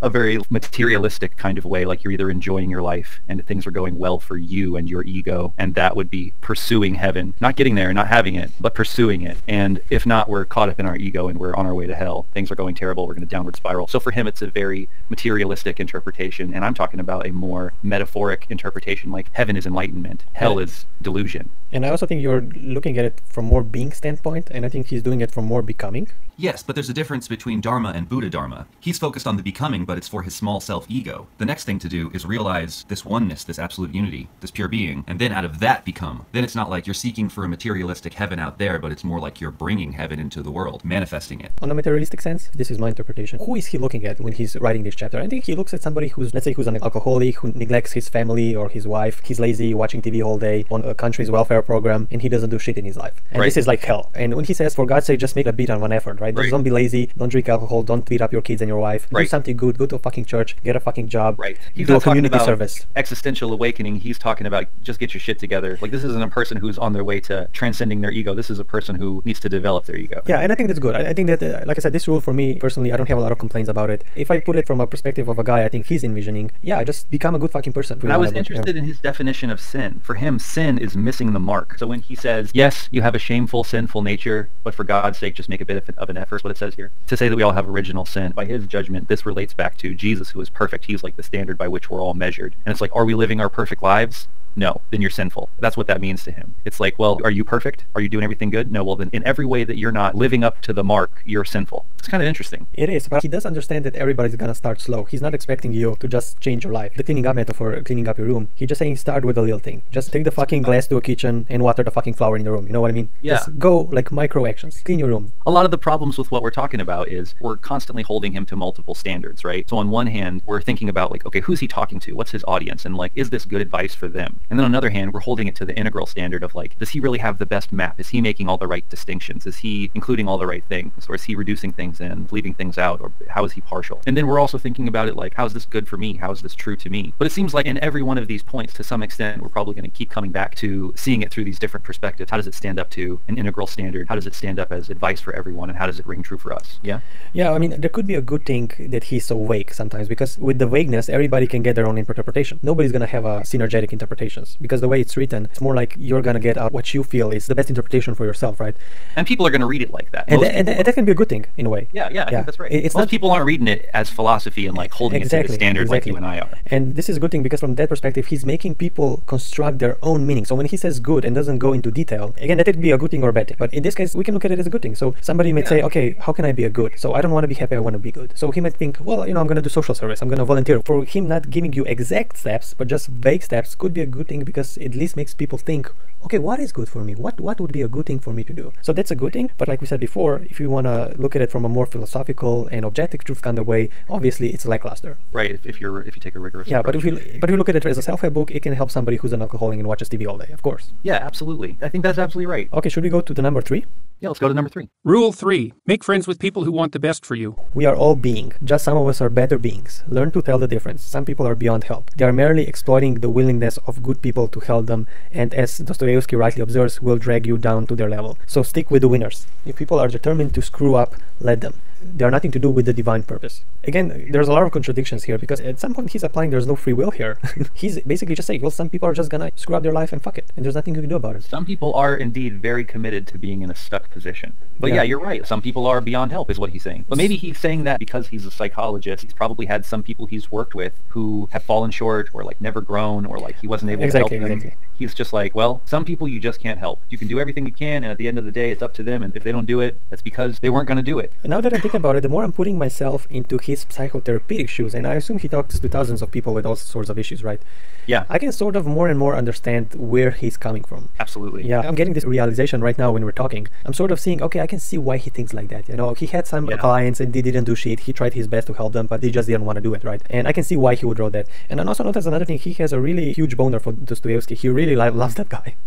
He loves Dostoevsky. I think he mentions them in a couple of chapters. Yes. And I haven't read all the Dostoevsky books, I think just a few of them. Dostoevsky is a very famous European writer. He's probably one of the most known authors in Europe, if not the most known. It seems like he's saying that he went up to the void and is dealing with the Schopenhauer kind of point that like life is inherently evil, living by killing and eating all the time, and that there's so much pain and suffering in the world. Exactly. Yeah, I mean, Dostoevsky's themes are really about oppression, suffering, and meaninglessness and bitterness and so on. Yeah, these are sort of the main themes of his stories. But I'm not an Dostoevsky expert though. Peterson seems to like him because of the way he deals with this, right? Exactly. Yeah, exactly. He deals with it in a regressive kind of way, right, where he goes back into faith. Yeah, something like that. Exactly. Yeah, and he also really gives props to Dostoevsky for putting himself with that story with Aljoša and that other guy when they were fighting. Dostoevsky was putting himself into position of an atheist and the person of God. Basically, Dostoevsky's inner struggle with God versus atheism, so religion versus atheism, and he's playing both parts in his novels, so it could be extremely meaningful and deep. Yeah, it's interesting because Peterson, when he looks into the void, what he gets out of it is suffering and struggle and violence. It's interesting to me that he looks at the dark side of humanity in that kind of a way, that's what comes up for him. He doesn't see any of the positive, like we were talking about before. It's just another extension of this theme of the void is scary. Like Jordan Peterson is afraid of the dark.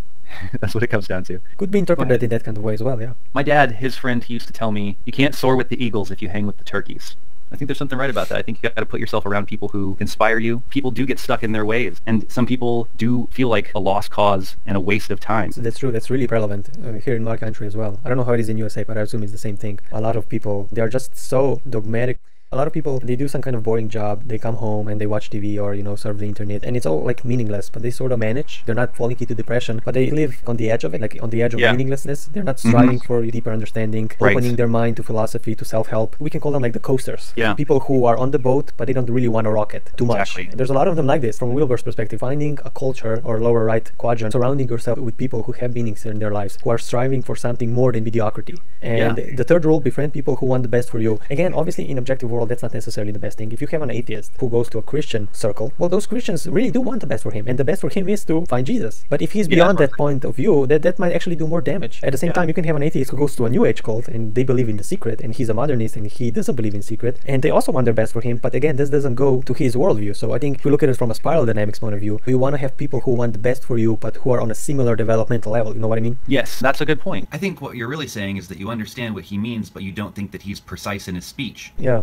If you're orange, well, then go to the orange people who want best for you. If you're green, go to the green people. If you're yellow, go to the yellow. Obviously, there can be exceptions sometimes. Yeah, I mean, I think you got to find your tribe. I think that's what you're saying. You got to find the tribe of people who will challenge you, and inspire you, and who are on your level, like people who are actually peers. Befriend people who want the best for you in your peer group. And probably, to some extent, it's good to have friends down the spiral a little bit who you can maybe inspire and who can maybe get you to be back in touch with some of the values at lower stages. Yeah, well, I definitely don't want to sound condescending and say, well, if you're an atheist, just go with a happy atheist, right? That's not my point. Obviously, you should want to surround yourself with all colors. You want to feel those people. You want to feel where somebody comes from and he believes in Jesus. Like successful, driven guy, like an orange guy. You want to feel the green person. Yeah, so, diversity by all means. But I think it's probably best to find people who are like on the same developmental level, but who are striving for something deeper than just coasting by. For me, the standard is, are you open and honest? And that's the main thing. Are you open and honest? It doesn't even matter necessarily what stage you're at. If you're at a blue stage and you're closed-minded and you're dishonest, I don't want to be friends with you. If you're at an orange stage and you're closed-minded and dishonest, I don't want to be friends with you. If you're green and you get it. But if you're blue and you're honest and you're open, I don't mind being friends with you. There's blue values that I can resonate with for sure. And if you're open to grow, I'm glad to be there to help you grow and encourage you. And of course, I can learn things from blue too. There's levels and lines, and maybe they have knowledge in lines that I don't have. But when I think about this kind of thing, I think that some people are more well-balanced than others. I notice that some people spend their whole life only working and doing social stuff. Like in terms of an integral life practice, we would want to do stuff in all four quadrants or whatever. We'd want to have our social life. We'd want to go to work and do our responsible adult stuff. And we want to work out and be healthy and eat well and blah, blah, blah, as well as have projects and higher purpose and education, as well as self-expression, right? Be working on ourselves. Most people, they go to work, they do social stuff. And because they don't have any personal education time where where they study and they don't have any creative self-expression, they just drain you of inspiration. You get around them and they're like, whoa, that's cool. I wish I had the ability to do something like that. And you're like, you could do it. It's gonna, like, they're like, oh, really? Well, you spend the whole time like pumping them up. But when I get around other friends who are creative and inspired, we light each other up. It's exciting. There's like power and electricity in the room, and their idea gives me ideas, and seeing them be awesome makes me want to go be awesome. And I go home and I'm excited and empowered to get back into my thing. That's what I think of when I think about befriending people who want the best for you. I want friends who are open and honest, and I want people who are creative and inspired, so I don't have to try to fight against closed-minded people or try to inspire people who are doing nothing. Yeah, I agree. I think openness and honesty towards oneself and other people, I think, is a groundwork for creating this healthy, befriend people who want the best for you kind of relationships. Yeah. People who are striving for deepness and who are honest with themselves and with other people. Right. I think that's great. And again, this is another fantastic rule. With not a bit of education, it can be misunderstood. You can also become, what was that, a cult leader? It was John Johnson. People killed for himself when he gave up John Johnson. Charles Manson? No, Charles Manson, no, just another guy. It doesn't matter. You can also, from this perspective, you can also fall into a cult. That's what I'm saying. So again, you got to be careful. But in general, like you said, yeah, you want to be with people who are open and honest. And this is where I feel, again, another good rule that Jordan gave us. And I think in terms of this last line about how they're not in touch with the divine purpose or whatever, I think that's where that open and honest rule comes into play, because I feel more and more a lot of value to bring. And if I meet somebody and I don't feel like they're a real open, honest seeker who's trying to learn, who's open to potential criticisms, and who's going to see value in that as a potential for their own growth, I don't want to waste my time. Because I know I'm open to criticism. I want feedback so I can do better. To me, that's what friends are for, not just for the good encouragement, but also some real feedback. So that way you don't go off into the world delusional, thinking that it's all good and it's all one way, and then everybody thinks that you're an idiot because none of your friends were courageous enough to tell you anything. You know what I mean? Mm-hmm. Yeah, I agree. Yeah. Should we go to point 4? Yeah, let's do it. Let's go to point 4. See, we're flying through these things now. Yeah, don't worry, people. This is not going to be a 12-hour thing. Rule 4. Compare yourself to who you were yesterday, not to who someone else is today. And I feel like this is another great rule. So, great job, Peterson. I think a lot of people, especially in modern or even postmodern culture, they always compare themselves with best people. So let's say you want to be a businessman. If you compare yourself to a good businessman, let's say like Bill Gates, well, then you're fucked, because you're probably not going to be Bill Gates. So compare yourself to who you were yesterday. Don't compare yourself to other people, because other people had totally different lives, different families, different values, different relationships, exposed to different ideas. Yeah. Comparing yourself to those people is utterly stupid. You can really fall into depression, especially nowadays in social media. Let's say you want to be a good yoga person. Well, you can just go to Instagram and find thousands of people who are gajillions times more flexible and better in yoga than you'll ever be, right? Yep. So don't be stupid. Don't compare to them. See where you were yesterday with yoga and see where you are today with yoga, and also in life in general. I think that's an extremely important point that Jordan did, and kudos to Jordan for this one. I really like this rule. What's your opinion? Yeah, it's a very good understanding of personal development. You can tell this probably also came out of his work with patients and stuff. I'm sure it did, yeah. You can almost hear this being like a theme where he's just like, God, if I hear another person compare themselves to someone else, I'm going to... Peterson, I'm never going to be as good as Adele or as Beyonce. I'm just going to quit. It's interesting because when I think about some of the bands and some of the creative projects that I've been in, some of the best musicians that I've ever known didn't think that they were that great, in part because they compared themselves to the greatest people in their field. Exactly. And to some extent, I feel like this is part of why they're so awesome, because they held themselves to a really high standard, and it's also why they stay humble. So it's not necessarily a bad thing. Although I have also seen it be where they aren't confident enough in their own abilities. You're really freaking good, man. You're the best guitar player or drummer or whatever it is I know, and you don't even think that you're good. What is up with that? You know what I mean? Yeah, that's another interesting irony, that a lot of times people who really could be like the best in the world don't see themselves like that. It's also an amazing phenomenon, right? Because they themselves have like these impossible standards, like you're saying, yeah.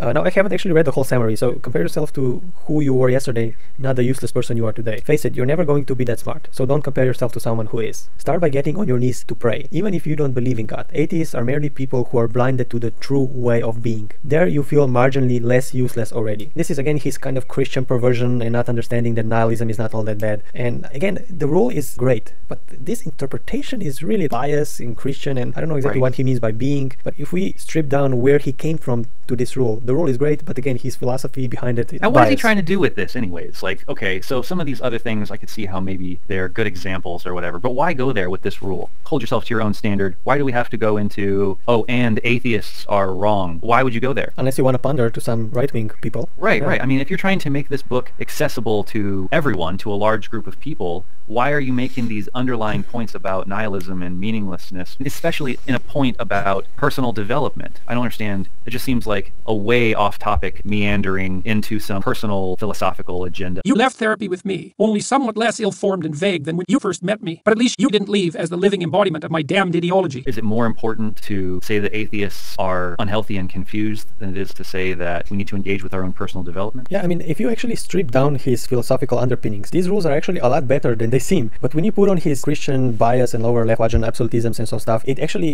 devalues the book. Because again, these rules have value. Yeah, it does make it less accessible. Yeah, by exactly. His personal twist to it. Is it because it's supposed to be this antidote to chaos? Is atheism one of the main proponents of chaos? Is that what we're trying to say? Is that why we need this point in here like this? Yeah, it's like why did you have to mention that part? Yeah, why are atheists merely people who are blind? It's weird. The rule is great, but let's just bypass his little agenda there. Rule 5. Do not let your children do anything that makes you dislike them. Remember that children are born with original sin and have huge capacity for evil. They are not innocent beings. They need discipline if they are going to grow up, to be even vaguely worthwhile humans. And slap them if necessary. Don't listen to what leftists say. Yeah, it's interesting. Although Peterson in this book never says to slap them. Yeah, exactly. I don't remember. I think this is misinterpretation of the author. Yeah, he's basically advocating that you manhandle them a little bit. Yeah, but I don't think he even said to beat them. I don't think he mentions any kind of fighting, right? Well, he did talk about holding that kid down in bed. In the bed, he didn't want to go to sleep. Making him stay in bed. I wouldn't consider that physical abuse, you know what I mean? That's more like... Yeah, no. It's not slapping, that's different, yeah. It's like being like, no, I'm in charge, you're going to do what I say. Yeah. And physically moving them to the place you want them to be. Which, you know what, to some extent, I'm alright with that. I wouldn't be down to hit my kids. I don't have kids, I'll probably never have kids. I disagree with him when he says that it's not teaching your kids to hit when you hit. No, I do think that you're teaching them that. I think you're teaching them that when you can't solve problems with words, you solve problems with violence. And I don't think that's a good way to go. If you absolutely have to grab them and move them, then you should, but I would apply the least amount of force possible. I think you can do a lot more with positive reinforcement in life. Ugh, I'm so disappointed in you. I can't believe you acted like that. Get away from me. I don't even want to see you right now. Go to your room. Well, again, if I put myself into the position to who he is having in mind, he's having like these soft postmodernist parents in mind who don't want to show any kind of authority. And I think he mentioned in some of his interviews, he was actually pointing to those kind of parents who are like afraid to be authoritative to their kids. And so maybe that's why he was going maybe a little over the top. But I think the author of The Guardian took it too far. He never said slap. Right. But it's true, yeah. I mean, obviously kids need authority, right? And sometimes a little harshness, a little authenticity, a little madness, anger needs to be shown, of course.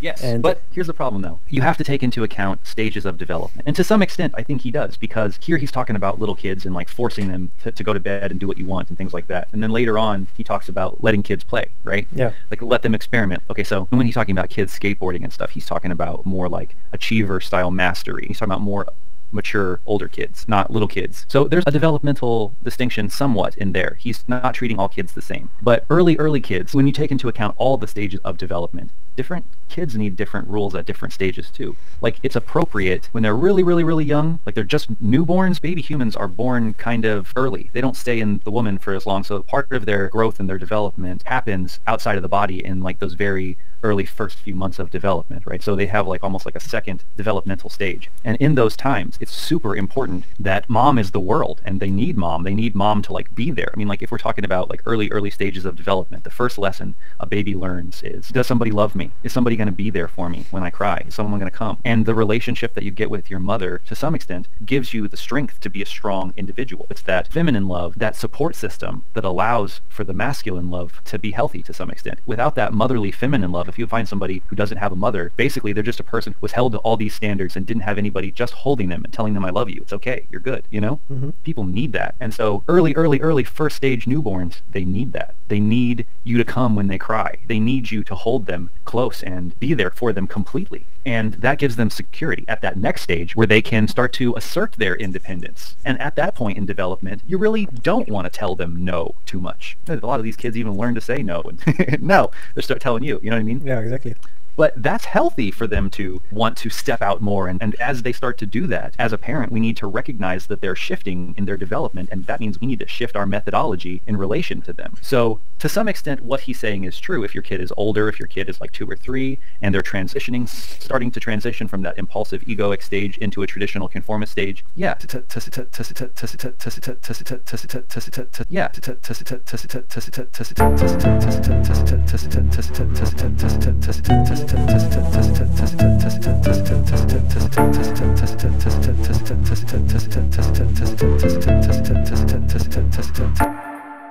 some extent extent you might need to manhandle them. To some extent you can negotiate with them. You can teach them to sacrifice now for something more later. But what it sounds like he's doing to me is affirming the agentic, modern, materialistic views of parenting. Like, let them cry. Leave them in there. Like you said, he doesn't go into details. We know he's talking to postmodernist mom and dads who are too feminine, both of them, and they don't want to show any kind of authority, and gotta make sure children know their place, right? If you just let them do anything, and obviously it all comes down to balance, right? You want to let them explore the world, you want to let them be, but at the same time they might kill themselves, so you gotta have boundaries. Kids do need structure and order and guidance. Exactly. And that's why he's making this book too with these rules. This is him as an adult father figure to some extent giving the rules to the kids. And we the readers in a way are kids, basically, to him, as far as he's concerned. So again, it's not a bad rule. Obviously it could be a lot more detailed, but again, if we take into account who he had in mind and who's he talking to, I guess what he's saying is okay. And I agree with him to some extent. Like, don't let your kids act like assholes in public, and also watch your kid. Exactly. And also don't romanticize your kids. Don't say, oh, they're just like pure angels that cannot do anything right. No, kids are not innocent beings. They can also behave like animals. They have sexual drives, like Freud was saying. Kids are not these angel-y kind of beings who are descended from a sacred womb of the mom. Of course not. No, they are little brats. And they need can be terrible. Exactly. Yeah, for real. Yeah. So especially those impulsive, egoic kids, they can be such horrible tyrants. Especially the ones who have like a higher temperament, who are naturally more impulsive. Those kids need more authorities. Yeah. He does warn that you don't want to romanticize your kids, and also to give them authority. But again, everything can be taken too far, and that's something a mother and father need to feel. They gotta get that feeling of what is right for my child at any point of development. And I guess I'm just saying that I think what he's saying is very true when it comes to kids who are a little bit older, but when it comes to like babies and infants and stuff like that let them cry kind of stuff, you could interpret what he's saying in that kind of a way, like, oh no, they'll sleep, I'll just ignore them or whatever. And he doesn't explicitly go down that kind of a road. I'm just saying that I think what he's talking about is true for older kids, but not for infants, and he doesn't seem to be taken into account. Yeah, well, I mean, I think he's probably talking after the kid develops his ego, when he's testing his boundaries, like he's going from like a purple to blue, somewhere in between. So that would be like maybe from 3 years to like all the way to 14, for instance, or 12. Right, exactly. Yeah, he's not talking like infants. Obviously, infants need attention and all the loves because they get all the dopamine from moms hugging them, and that's extremely important. Obviously, you're not going to do the same method to infants, but yeah, when child develops a bit of sense of ego, when he's testing you to see how authoritative you are, this is where you say, hey, stop, you're not going to do this. No, you know what I mean? And you got to be authoritative in this case, because if you just let child run away and do whatever he wants, he's not going to be disciplined. He's not going to have any meanings in life, and that's not good as well. So again, it's all about balance. I actually have a whole video just about that idea, about how kids brought up in a postmodern culture with postmodern values just wind up accepting those postmodern values as if it was their traditional dogma. They don't actually ever get value from blue, the sacrifice now for something more higher, or the modern rationality, and so they haven't really even grown up into green. They're just blue, impulsive egoics with the postmodern values as their dogma, and so it just makes them into narcissists. And it's a real problem. Kids definitely need structure, and I think, one of the best things in my own life, in my own development, to some extent, was being raised Christian and being a part of that kind of community and seeing the value in living for a higher purpose and love and communion and singing together and all that kind of beautiful stuff. Like, I have a lot of really positive memories from my days as a Christian, as well as some negative ones, This is somewhere I think we sort of separate, because my household, first of all, was not traditional, was modern, so it was atheistic or secular, if you will. But I didn't have any kind of meaningful, any kind in my family. Everybody neglected me. I never really felt like I had anybody to lean on when I was a child. My father wasn't there. My mother was depressed. My grandma was psychopath. She had bad relationship with the grandfather. They were not really together, but they lived in the same place. I really hadn't had anybody at all, and I think this is where I most suffer from depression. This is one of the reasons I had a huge breakdown last year when I had the depression, and it's horrible for me, and I know I still have a lot of this pain in myself that I'm trying to go through the pain, but it's extremely hard. And I wish I had some kind of a Christian community and people who were there for me. Even in school, I was always the outside child. Even in school, I didn't really have any kind of healthy peers. Even all the teachers didn't really understand me. There was no teacher on my side, so it was like really, I had really nobody. I mean, there are rarely people who had any kind of positive impact in my life, and I still suffer from that, and I hope I can get through my wounds and assert myself better than I did in the past. And I'm still in that process, and again, Jordan Peterson's book is helpful in that way as well for me. But yeah, I wish I had that kind of communion. At least you had. I had a communion later on, so like at 21 I started to find groups that helped me and so on, so at least I got that then. And when I was like 21, and when I started to go into some spiritual groups and men's groups and so on, this was like a first time in my life when I saw, wow, this is how it is to be a family, because my family was like a zoo. And for me, I was like a 2-year-old for the first time seeing, when I was 21, I was like a 2-year-old seeing, oh, this is what a family is. And I was with my ex-girlfriend, and I saw her family, and her family was together, and that was so foreign to me. It's like, what the fuck is going on here? This family is together. It just didn't make any sense. Yeah, it's weird, isn't it? Yeah, it's to see happy families and stuff. Yeah, it's like, but you almost felt threatened by that. It's like, what the fuck is this? And I have a lot of baggage from that. I had a really, really unlucky family, and I'm still suffering from that. I have one good friend. We talk about philosophy and like try to support each other, so I'm really grateful for him. He's the one who's going to have a podcast about Jordan Peterson with me, so nice. Thank you for being there. And I'm obviously talking to him and trying to help him.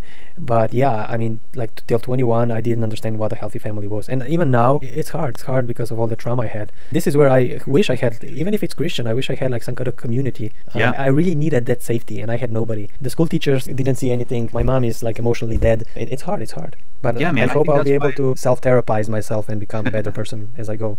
You seem to be doing pretty all right, man. Yeah, I mean, last year I had that huge breakdown and I was depressed. I didn't go out of the room for maybe 2 months. Wow. Yeah, it was hard. It's hard when you have nobody to lean on. And that's also why I'm afraid of having a stable girlfriend, because my mom was never there, and then you have that dynamic. You're afraid of being hurt and open your childhood wounds and all those relational therapy stuff. So it's hard, but again, I'm trying, and we'll see. I hope I can slowly get beyond the trauma and be able to accept love, healthy feminine love, and so on, because I never had that. So we'll see, Thanks so much for sharing some of your personal stories. Yeah, that's story. quite personal, and I hope people will resonate. I think that's the most personal thing I ever said on any kind of video, even my Slovenian channel. I think that's the most personal thing I said. So yeah. Yeah, man, that's real stuff. Yeah. I think the reason I was Christian for so long was because my family was falling apart and was crazy, and the church was like the stable family. I'd go there, and people would hug me and tell me they love me, and we would sing together and hug each other and love each other, and yeah, it's beautiful. Like even there for the last couple of years or whatever, when I couldn't stand to listen to the sermons anymore, I would just go for the singing and then leave, just to like be there, get a little bit of like the love and the communion part, and then be out. Yeah, and I think that's, if there's one good thing about Blue, even if we ignore their objective view on reality, that sense of communion where people are together, celebrating God, celebrating togetherness. I think that's something that orange liberal kind of thought is really, that's the problem with liberal Americans. It's all about yourself. What are you going to do about it? Fuck the community. And that creates a lot of depression. That's why people kill themselves, because of this meaninglessness and loneliness. And this is the good thing about the healthy part of Blue. It's like this togetherness. It's striving for God, doing the best, have a higher meaning. You can see why people who glimpse the void will run back to that, because it's like, oh, we love you. It's going to be fine. Everything's good here. Like, I've talked to people who were smart enough to see past Christianity and see that it's probably not the strong rock that they thought that they were building their house on, that it was more like a castle of sand. And I've seen them be like, well, I don't know if I'm really ready to give up the support system I have at my church. And I'm like, yeah, I understand that. I really do, because even as an integralist, I would desperately love to have an integral church. Love to go to that. Actually, I just bought off of Amazon a book by Joran Oplet, I think is how you say his name. Joran Oplet? I'm not sure, but okay. And it's called Integral Church. Oh, okay, cool. A handbook for new spiritual communities. I was talking to him after one of my What You Talking About, Wilber videos. What you talking about, Wilber? On integral evolutionary spirituality, and asking him what he thought about it. And we are going to have a talk after I look into his book a little bit, and I'm excited to do that interview as well, just so you know. Yeah, and I think this is where each color one goes through. This is where we need to really emphasize the healthy expressions of those colors and the value. And the blue is that community and striving for the greater good, right? But how do you do that? How do you, of course, incorporate that with objective reality? Strive for a greater good within the understanding of objective reality, objective nature. And that's something Michael Dodd does an incredible job. And also, when you mentioned, this is like a real, like, transformative religion, a healthy relationship to objective reality, but still keep the gifts of the blue. Yeah, and ultimately I would like to see integral church, not just picking one symbol set and talking about everything in that regard, but I'm really hoping that this book is about how to skillfully harmonize multiple traditions at once and not get caught up in superstition or contradiction. So I'm so hoping that this is a thing and that he does a good job. And even if there are problems with it, maybe we can make some small tweaks, like any kind of work in a direction is good, because at least we can work with refining what's there, right? Exactly, yeah. Yeah, so I'm excited to see what he brings to the table. I'm definitely interested to see. I'm sure he probably put a lot more thoughts into it than we are doing right now. Let's go to number 6 then. Rule 6. Set your house in perfect order before you criticize the world. Now this one is probably the one, and this is at the beginning. Set your house in order before you criticize the world. I think this is one of the stupidest ones, in my opinion. If you take it within a context, it's okay. And that the context is, again, if we put ourselves into Jordan's position, if you have this alcoholic who watches TV all day and is on social welfare, yeah, sure. Start with cleaning your room. Start with helping your kids. Go to the community service. Start small, just take out the trash. But at the same time, you can be successful in life, and let's say we put in margin orange successful, and be totally fucked up. So you don't have to have your room cleaned. And in fact, a lot of leaders and people who did a lot of good even didn't have their rooms cleaned. So that doesn't necessarily correspond with the fact that if you have your room cleaned, you're gonna get out of depression, or if you don't have your room cleaned, you're not gonna be successful. Right. So this one is, kind of here and there. I don't really necessarily like this rule. I would just probably get it out. What's your opinion on it? I think that it's a reworking of the idea of take the plank out of your own eye before you criticize the speck in your brother's. It seems to me like it's very much in that that's exactly vein. what he's trying to say, yeah. Yeah, and actually I think that wording of it is better than his wording, because basically what that's doing is being like, don't be a hypocrite and make sure you're willing to look at your own shadow before you just go around being super critical. Whereas this seems to be like shutting down any attempts at trying to refine the system or any kind of reformations or changing things to make them better. It's like, shut up, what are you doing? Is your room clean? It just seems to be bypassing real valid criticisms to criticize the person. It's like an ad hominem fallacy. They're bringing up points against the world and you're like, yeah, but your room's not clean. It's like, so what? That's besides the point. Yeah, exactly. You know, if some postmodernist says, well, you know, global warming is an issue and we need some kind of systemic change, you shouldn't go, well, fuck you, you know, go clean your room. Well, no. This is like a fact. Scientists are talking about it. And if postmodernist says that, even though maybe his room is not clean and maybe he does have psychological issues, you cannot just say, well, you know, fuck you, because it doesn't matter what you think about the environment. Your room is not clean, so go get your room clean. That's just stupid. Right. You know, and I mean, I don't know. You could clean your room. You could do that. You could get to the point where you've eliminated all waste from your thing or whatever. And maybe that is a way to approach working on trying to fix the environment, is to start where you're at or whatever. But that's not enough. Me cleaning my room doesn't fix the global problem. I mean, it's a good place to start, but it's not the solution. Yeah, exactly. And again, you have people who don't have clean rooms and can do a lot of good things. It could be possible that Elon Musk doesn't have his room cleaned. Maybe literally or even metaphorically. Who knows? Maybe he has like some weird perversion and we don't know about it. Maybe he's going to be accused of sexual assault. Every second celebrity nowadays he is, right? Again, if you look at the real world, like let's look at somebody like Trump. And this is where I feel Jordan really drops the ball. From Jordan's perspective, to become a president of the United States, you gotta have your room cleaned. First off, I don't think Trump ever cleaned his room. He probably had maids. Hired maids. Or yeah, something. exactly. I don't think he ever touches. And Maids/models. I moved on her like a bitch, but I couldn't get there, and she was married. You know, I'm automatically attracted to beautiful. I just start kissing them. It's like a magnet. Just I don't even know. And when you're a star, they let you do it. You can do anything. Whatever you want. Grab them by the pussy. Yeah, let's not even go there. Yeah, and his view of reality is totally distorted. So he doesn't clean his room either literally or metaphorically. I mean, the guy is more or less a psychopath. He has a lot of shadow issues. I assume he has a lot of repressed sexuality. You know, the Stormy Daniels scandal, the grab them by the pussy.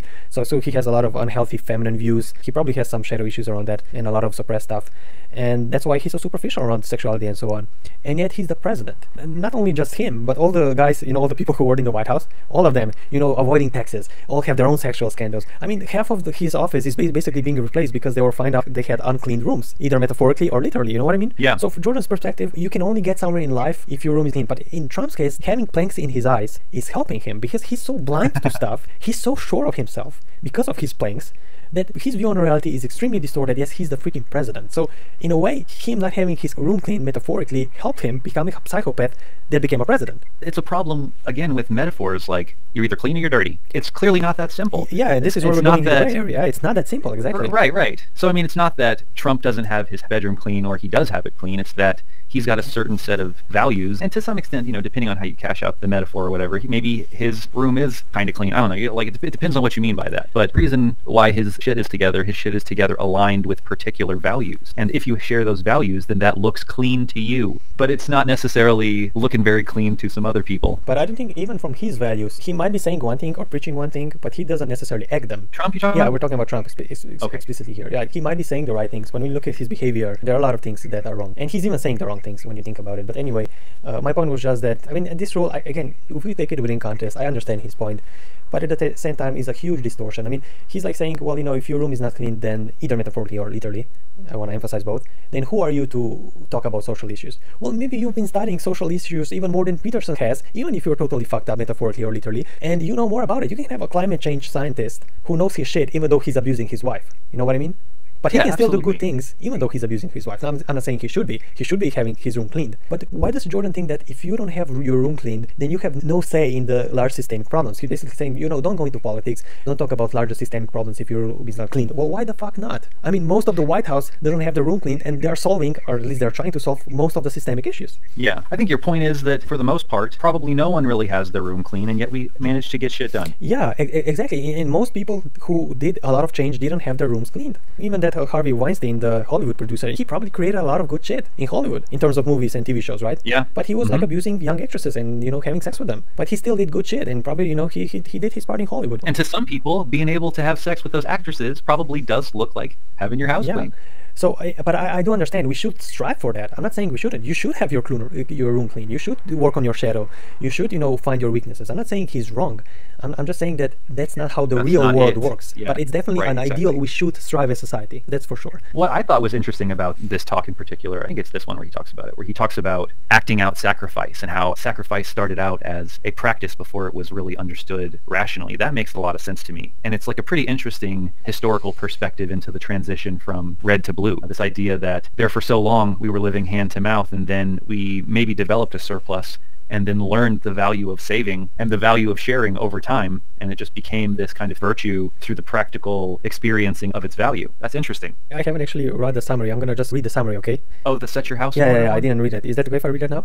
Yeah, go for it. Remember the story of Cain and Abel? Well, read it then. Yes, Abel was a schmuck who deserved to die, and Cain wasn't as goddamn perfect as he thought he was. He deserved to die too. We all deserve to die. So stop moaning if somebody is richer and better looking than you. That's definitely some Christian sounding ideas. We're all sinful. We all deserve to die. And isn't that what he's saying is what nihilists think? Again, these are such vague words and nothing's clearly defined. You can find nihilism in this book as well if you want, yeah. Yeah, and maybe to some extent this is some more interpretation of the paper who's writing. What is it? The Global Explorer? What is this list from again? The Guardian. The Guardian, yeah. Maybe this is some more Guardian interpretation stuff, like the slapping. Maybe it's not exactly what he meant. Yeah, and I want to also make sure that for audience who say, well, you're interpreting Jordan wrong, right? You're not interpreting him right as well. Nobody has a right interpretation because interpretations are vague. We're all just trying to do our best. There's no right interpretation of Jordan Peterson. So for everybody who's wanting to criticize us, well, you're taking him out of context or whatever, screw you, because again, it's impossible.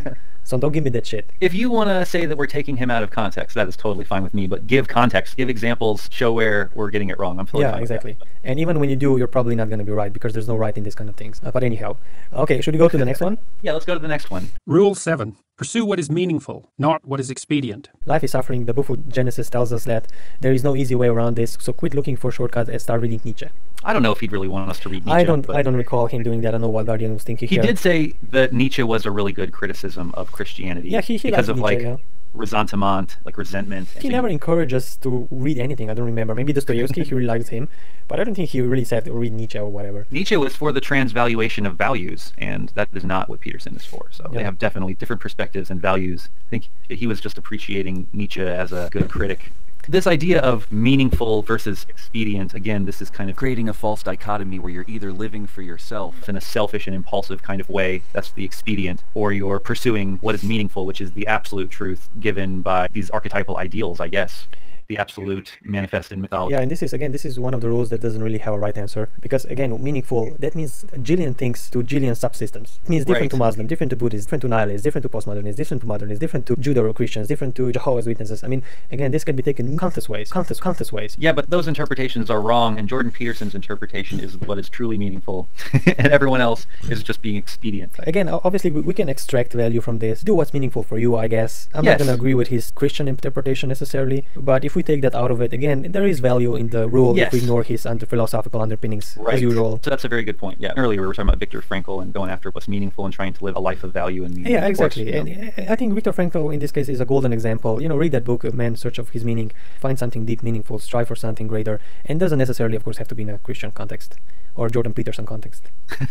Right. But let's go to the next one. Go to the next one. I think we got enough from here. Rule 8. Tell the truth, or at least don't lie. This one, for me, again, is another stupid one. This is like saying swim or at least don't stay still. Or you can go the other way and just say don't lie or at least tell the truth. Does he mean by that you don't always have to say everything that comes into your mind, but at least don't lie? Yeah, so if you don't want to be like 100% truthful, at least, don't lie. So be at least somewhat truthful. Right. So like... Do I look fat in this? Yeah, you do.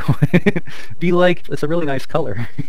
Yeah, exactly. Brings out the color in your eyes, I guess. Yeah, I'm just going to read the summary. To be honest, I'm scrambling around for things, but my publisher tell me I need 12. By telling me the truth about this, I am improved being. Certainly better than you. I don't even know what the hell is this summary about. Right. Some of these summaries on this thing have been kind of sarcastic. And even the thing like talking about like slapping the kids or whatever, you can almost tell that there's some maybe there's a little leftist kind of... yeah, exactly. Sam Harris has a really good book on That's the only one I haven't read from Sam. I read all of them except this one. So yeah, I need to read this one. Yeah. I actually read all of the others. So this is the one that's left from Sam Harris that I haven't read yet. But anywho, for me, I'm just going to put in my interpretation. I don't really care what Peterson thinks. For me, tell the truth. I forgot the chapter, how it goes. I'm not sure if Jordan is arguing for telling the absolute truth, because there's an idea, for instance, let's say we are friends, we are roommates, right? And a murderer comes and knocks on the door and says, hey, I want to kill David, right? Where is he?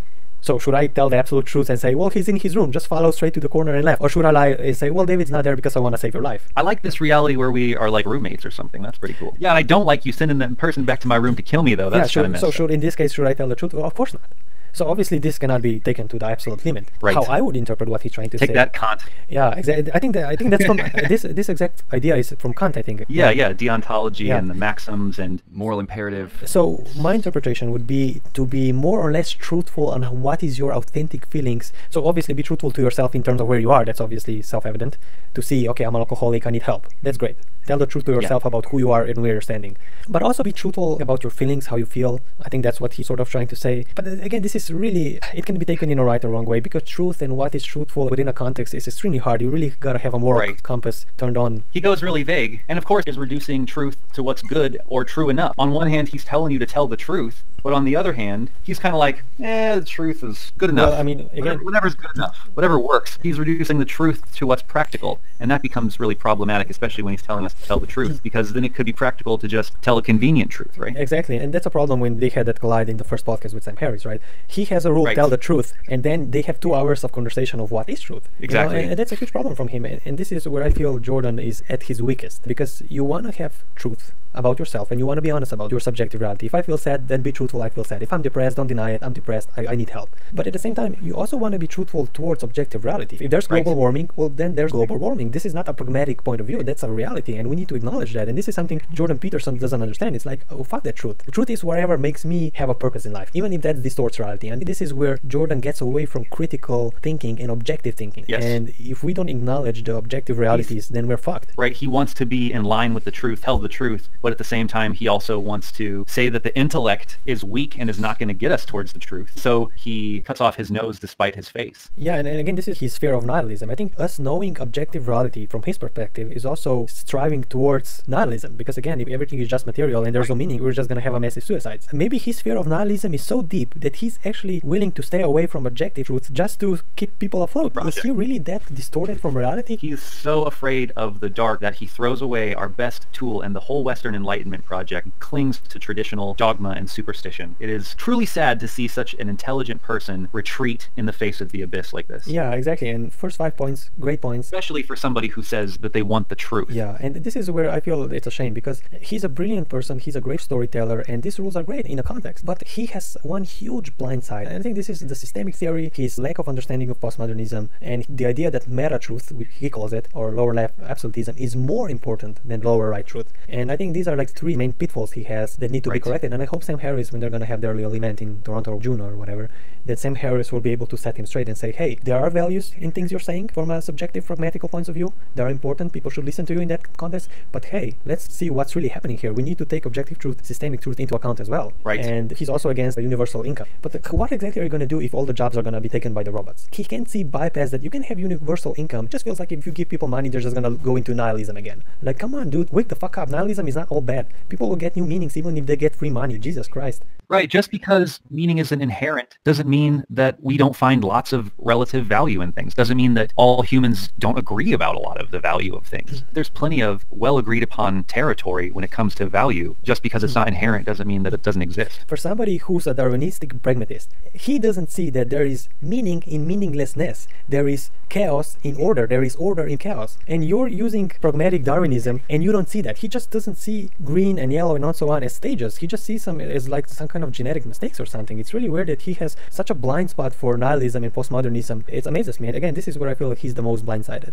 I think it's interesting, like when I talk to a lot of people about an integral world of the future and how we're going to potentially get there, they look at me like that shit is crazy. And I'm like, well, to me it's crazy if you think things are going to continue to stay the same. First of all, that's no kind of view of history and context. Things have never stayed the same. And second of all, we're in this point in the development of modern society where it really is starting to crumble and break down, and it really isn't going to work anymore in a practical way. And there will be a change, and it's either going to be some kind of regressive crumbling or some kind of progressive refinement. And so to act like the idea of progressive refinement is crazy or far out there or not inevitable in some sense is out of touch with real reality. To not think that that's a valid and important project to want to refine our systems, and to just think that we can all just, oh, well, let me just work on myself. It's like, well, how good is that going to be when you work on yourself and you saved up all this money and you've got your house all in order, and then the whole system collapses, and it's revealed that money is actually really worthless, and it's just this made-up game, and you've invested yourself so deeply in this system that isn't even real. Exactly. This is his lack of understanding that order on one level, having a job, doing the good stuff, will create chaos inevitably, because a system like capitalism or any kind of monetary system is bound to collapse either way. It breaks down, especially when you negate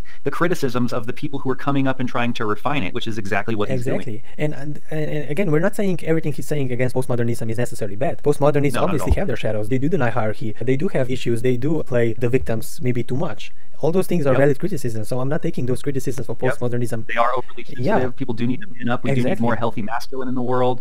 He's right about a lot of things. All the criticisms are valid. But again, there's a lot of gifts in postmodernism as well. It's right, and he doesn't seem to value any of them. So financial equality is extremely important. You know, all people having system environments where they all have equal opportunity, because that doesn't happen. In our system, it's all where you've been born. If you have rich parents, good luck. If you have poor parents, you're fucked, basically. We're striving towards a better future for sure. And he would point to some kind of totalitarian dictator and be like, see, communism doesn't work. Yeah, and again, strawmanning postmodernism. He would look at the Venus Project and say, well, you know, that's just Marxism. Well, it's not. What the fuck is wrong with you? It's not. Marxism, it was based on some kind of ideology, and Venus Project is like science-based. Sure, it has its own flaws in terms of not understanding development or the spiral dynamic structures, but he didn't do his homework, or let's say he didn't, quote-unquote, clean his room when it comes to really understanding postmodernism in a mature way. Or he just can't see it. I don't know. He can't see past his own altitude. That's a very, very common thing, is that people can't see ideas that are beyond them. And if he just gets scared every time, or turns off and is closed-minded, and every time these ideas come up and he's just like, no, that's scary, meaningless, there's no God stuff, I'm going to stop you right there, then yeah, he's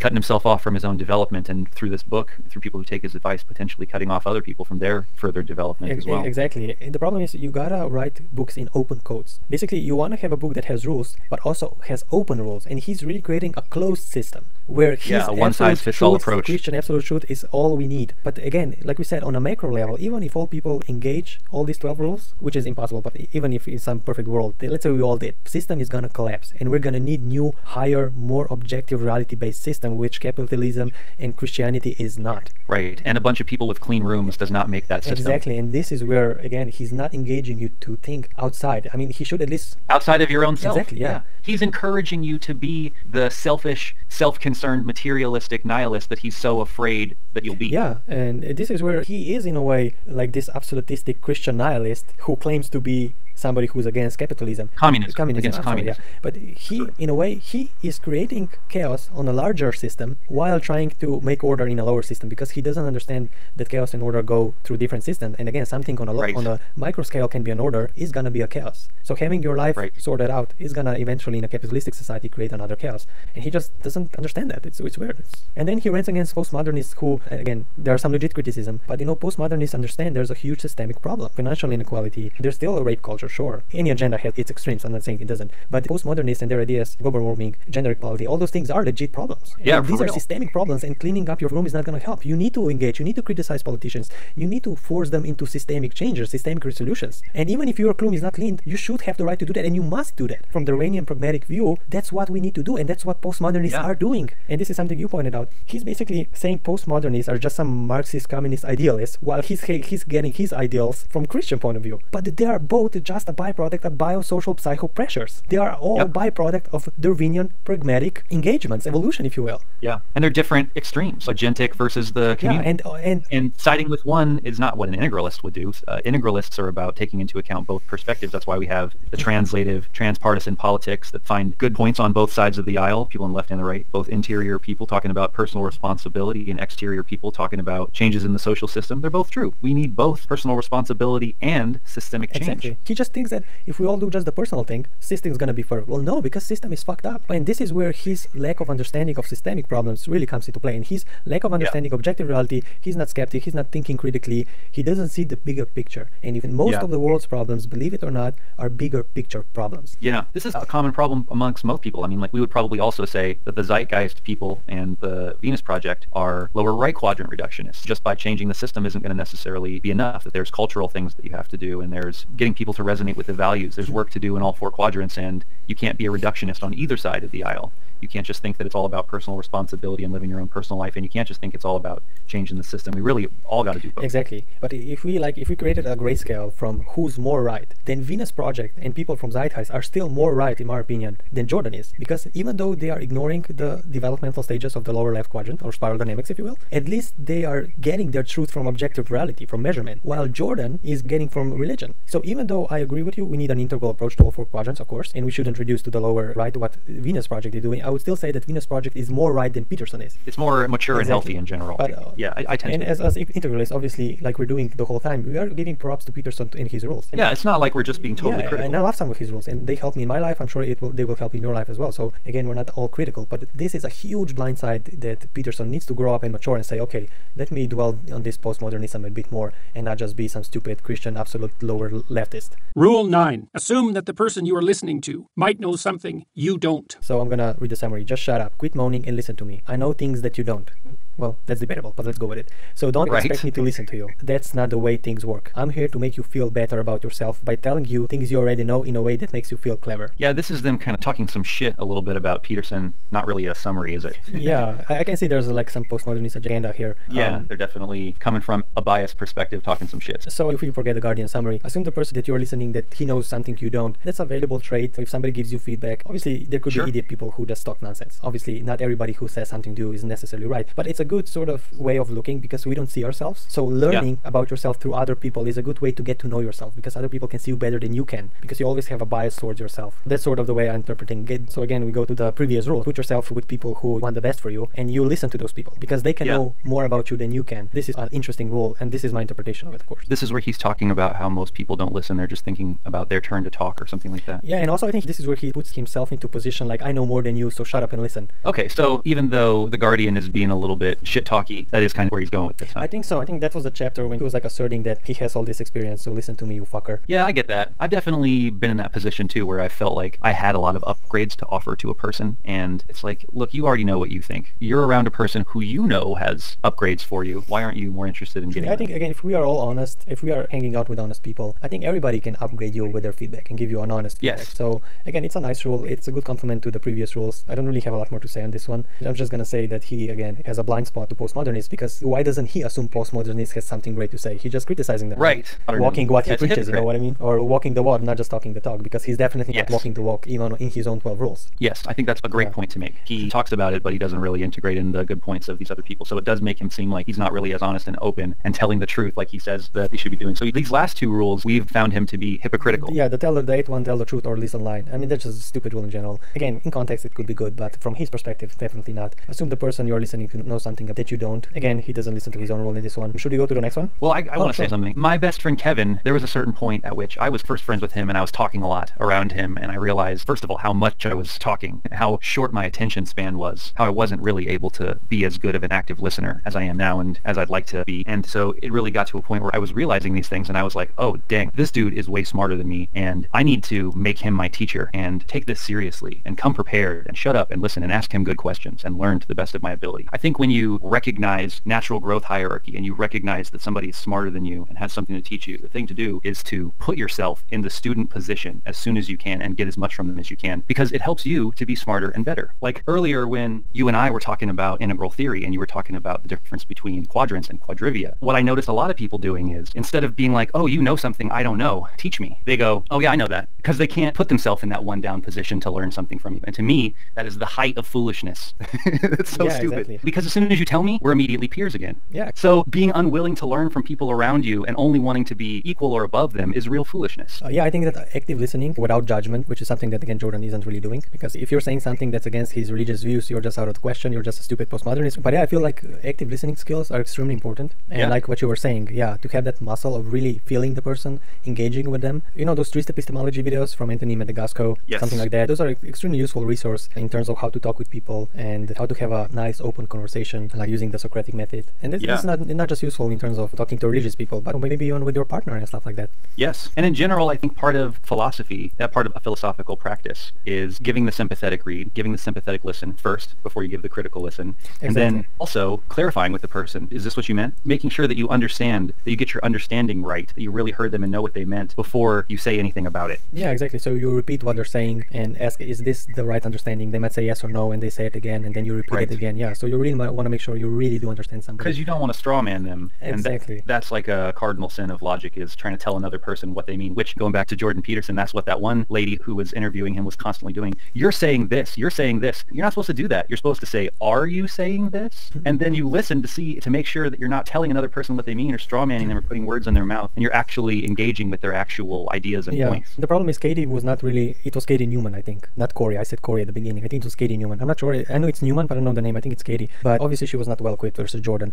But I don't think it's actually that hard to tear Jordan Peterson down. I mean, you could just use some basic street epistemology and you can tear them down immediately. Absolutely. The guy is not really hard to tear down. I mean, because he's either going to avoid you or start trying to misinterpret it and stuff. I hope Sam Harris can pin him down, because I think he needs a little spanking, to be honest. A little authoritativeness from Sam Harris. Peterson fans know that Sam Harris will spank him too. I've seen on boat party groups and stuff like that being like, oh no, Peterson's going to go around Harris again. He doesn't look good when he does that. I think also a lot of them were in denial, because if you're honest, Sam Harris just spanked them around the first podcast, and Jordan was like just avoiding the bullets the best he could, because anytime Sam Harris was trying to pin him down in some kind of concreteness, he was just avoiding it in a way. Well, what is truth? What do we really know? It's just so childish. It was almost like he had no idea the things that Sam was going to talk to him about on this podcast. Like he was completely unprepared for the kinds of questions that he was going to get, and like to be able to really defend himself. I understand that most of the time when Jordan's going to engage with people, he's going to tear them apart, because let's be honest, most people are not on his level, right? But then you're going to have people like Sam Harris who's going to kill you if you don't know your shit. And Sam Harris is one of those people, and I don't know how he's going to be able to combat him. He knows him a bit more now. Yeah. But even now, he doesn't understand his argument in free will. He doesn't understand what Sam Harris means by consciousness. Even now, he doesn't understand Sam Harris. Did he really read his books? No. I mean, even till now, imagine. He had 2 talks with Sam Harris, and he's still taking things out of context with him. It's a shame, and Sam Harris has this problem not just with Jordan, pretty much everyone. Everybody's taking Sam Harris out of context. Sam Harris is really a poor guy when it comes to those things. He's being attacked, taking it's them out of context. It's easier to fight his straw mans than his actual points. Yeah, Sam Harris is really one of those victims of straw men. I mean, the problem with Wilber is nobody really understands what the fuck he's saying. So nobody's really, like, maybe you and me and some other people, but from mainstream, nobody's really acknowledging Ken Wilber. And he doesn't put himself out there either. Like, obviously, there are problems there, but in general, nobody's really like going after, except you have issues with him. I like him too. He's definitely one of my top 2 favorite thinkers. For me as well. It's not that I prefer Sam, but Ken Wilber is definitely up there. I would put Sam as number 3 under Wilber, actually. Yeah, I'll put Sam probably number 1, and then maybe Wilber number 2 or 3. Peter Joseph is pretty high for me as well. I like Peter Joseph. Actually, I'd definitely put him up there. Freud for me, huge. And obviously, his ideas are a bit old now, but he did a lot. I mean, Freud did a lot. He definitely brought a lot to the table. He brought a lot. The conscious, the subconscious drives, because a lot of the time people thought they had free will back then, and at least what Freud did was say, hey, there are some unconscious motives that you might not be aware of, right? So I don't know how you could study psychology and think you have free will. How does that go together? Well, I'm sure Jordan's gonna provide an answer to that one. Yeah, I don't know. Do you want to go on with this? Let's go on. This one is another doozy. Rule 10: be precise in your speech. Be precise in your speech. Yeah, that's a great job, Jordan. Yeah, you are, the most precise person in the world, right? Be precise in your speech, and then you have 2 hours talk about what is truth with Sam Harris. So how precise are you? This is what I like about Sam Harris. Sam Harris is precise as fuck. Peterson is as far away from that as possible. He's vague as fuck, yes. He's vague as fuck, yeah. But I'm gonna read the summary. Let's bypass the laughing. Confront the chaos of being. Don't try to beat about the bush. Things are going to be terrible. Oedipus killed his dad. You will kill yours. Get over it. Face up to the real horrors of the world. I think that's somewhat correct interpretation. These summaries are very strange, aren't they? Yeah. And this is actually what Peterson's book is like. He'll say, oh, this chapter is about be precise in your speech, and then he'll go off and talk about Oedipus and all these other things, and you're like, God damn it, Peterson, you are the most hypocritical, self-contradictory, postmodernist, critical of postmodernists. Okay, so this is 3 in a row that he's pretty hypocritical, right? Yeah, this is the 3rd one, yeah. This could be like associated with tell the truth or at least don't lie, like be precise. I don't know exactly where he's going with it, because again, this rule doesn't make any sense based on what he's saying before. I mean, it's all like here and there contradictory, so I don't know what to think about this one. Like be precise precise in what you know, which obviously he doesn't, so what the hell. I'm just looking at the summary right here. I'm gonna give you another one, okay? Just so we are in the same ballpark, because I don't really want to mess up. This chapter that might save your marriage. The word is only simple when it's working. This is so obvious, we miss it all the time. Peterson illustrates with the theory of woman who believes herself to be in a happy, stable marriage only to discover her husband is having an affair. Okay, I remember the chapter now. Suddenly the chaos rears, the dragon is unleashed. This is what happens when we don't communicate. Oh, okay, I remember now. Right. This is the one about be direct, don't avoid confrontations. Yeah, exactly. That make you uncomfortable, don't shrink from responsibility. This is what the other summary is saying. Yeah. But yeah, definitely this is where you get some of that blame the victim type of stuff going on. I remember the concrete part when he was talking about the woman and she was with her husband and she knew things were going on, but she never said anything. Right. And then he cheated on her, and then she started to doubt everything in her life. What was her life about? Were all her relationship meaningless? Everything she thought she had things in order, everything fell apart because she was not precise. She didn't say what she really felt when problems were coming up to the surface. He talks about how feelings of resentment can build up in a relationship over time, and if you haven't talked about things and put a bottle on them, they can just build up and build up and build up until somehow, some way, someday they explode and the dragon of chaos comes out and eats everybody alive. Yeah. To some extent, this is probably always going to be bound to happen because communication is really difficult. It's difficult, especially if we encounter all the complexities and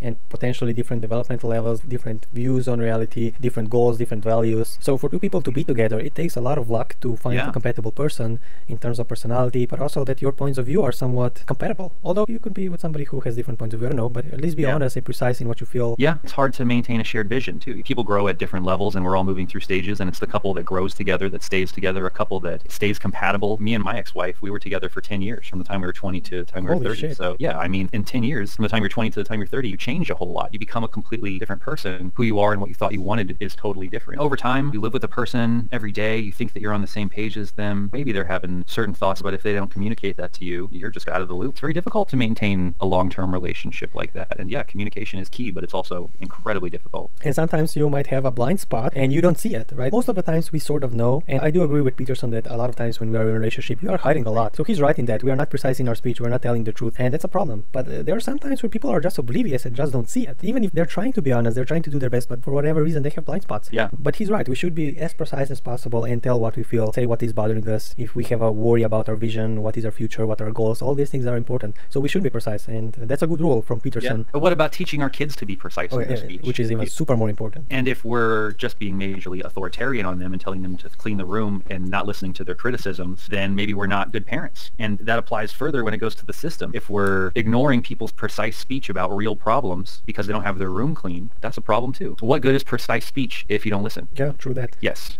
Should we go to the next one? Yeah, let's go to the next one. I find a new bad article, so I'm not gonna read the snarky one. The snarky one, yeah. What's the new article? Where'd you get that from? Thinktheology. Okay. .co.uk blog. Rule 11. Do not bother children when they are skateboarding. So do not bother children when they are skateboarding. This is the chapter that refuses the postmodern neo-Marxist claim that Western culture in particular is an oppressive structure created by white men to dominate and exclude women.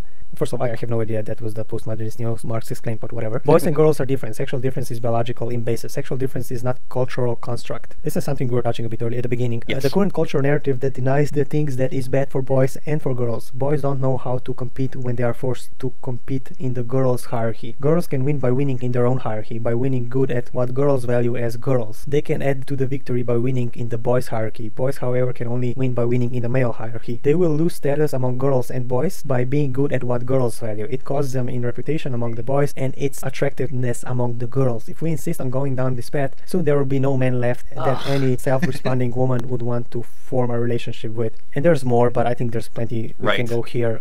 Women like an alpha male and women like men. And this is such a stupid binary view. Yes. First off, you can have boys who are extremely feminine. What are you going to do with those boys? You have feminine men who are born with feminine traits. Yes. And it's biological too. Exactly. Like genetic, exactly. Further along a woman is in her age and the more children that she's had, the less testosterone she has for her male children and the more likely they are to be feminine biologically. So to think that every man is supposed to be some kind of alpha male, and what counts as feminine hierarchies and what counts as masculine hierarchies? Like cooking. Like I know every woman that I've ever been with has definitely appreciated the fact that I can cook. And if you are with a woman who is heavily invested in doing some kind of masculine, yeah, again, it depends on what you mean by masculine. Like my last girlfriend was an archaeologist, and so she had like a job type job, we'll say. And I didn't have that kind of job. I'm more of an artist. I like to stay home. If she could make enough money to where she could support both of us and let me work on my thing, why not? And this is a very classic Marxist feminist idea that, to some extent, capitalism keeps people from being together because they just love each other, and people wind up being together for economic reasons. And that's problematic. Women wind up with men who might be most likely to support them financially, but the least likely to support them emotionally. And they might wind up avoiding men who might be better partners because they're not as economically viable. Women are integrated into our work systems now. Why should we be hating on men for staying home and cleaning and doing the laundry and making food if that's more practical? Yeah, and Jordan would just say, well, you're not thinking about a girly boy, get a fucking real job. All these like stupid old school stereotypes from the 50s. They don't... And tell her to get back in the kitchen where she belongs. Exactly, yeah. As if you cannot have a sexually polar relationship even if those cultural constructs are not there. I mean, you can have a homeless man and he can still fuck a woman well even if she's a director.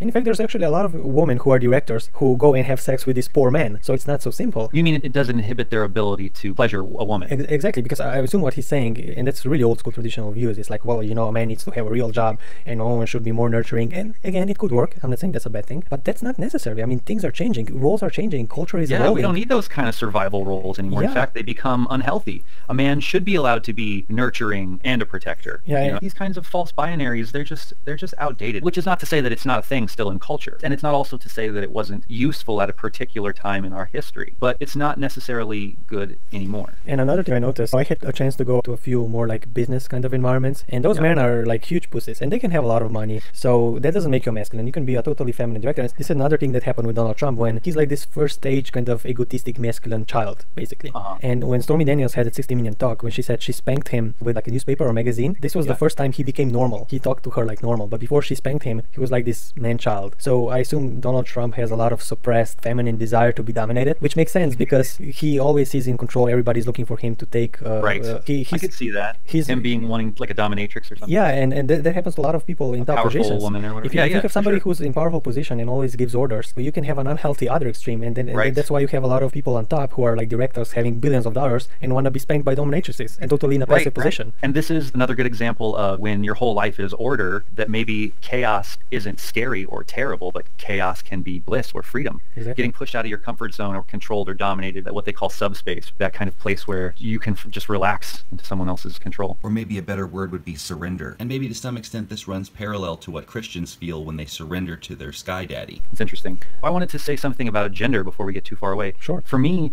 I want to be able to talk about transgender things, but it seems like the way that the culture is, if you say anything about it that is at all out of the sensitive kind of like, yes, we accept everybody, we love everybody, I don't judge anything, it's just whatever, if you're happy, I'm happy. Like if you're at all critical or worried or concerned about the ideas, not even hating on the people, but even concerned for the people, you're still a terrible, phobic, hating asshole, cisgendered, white privileged male, shut up, fuck you.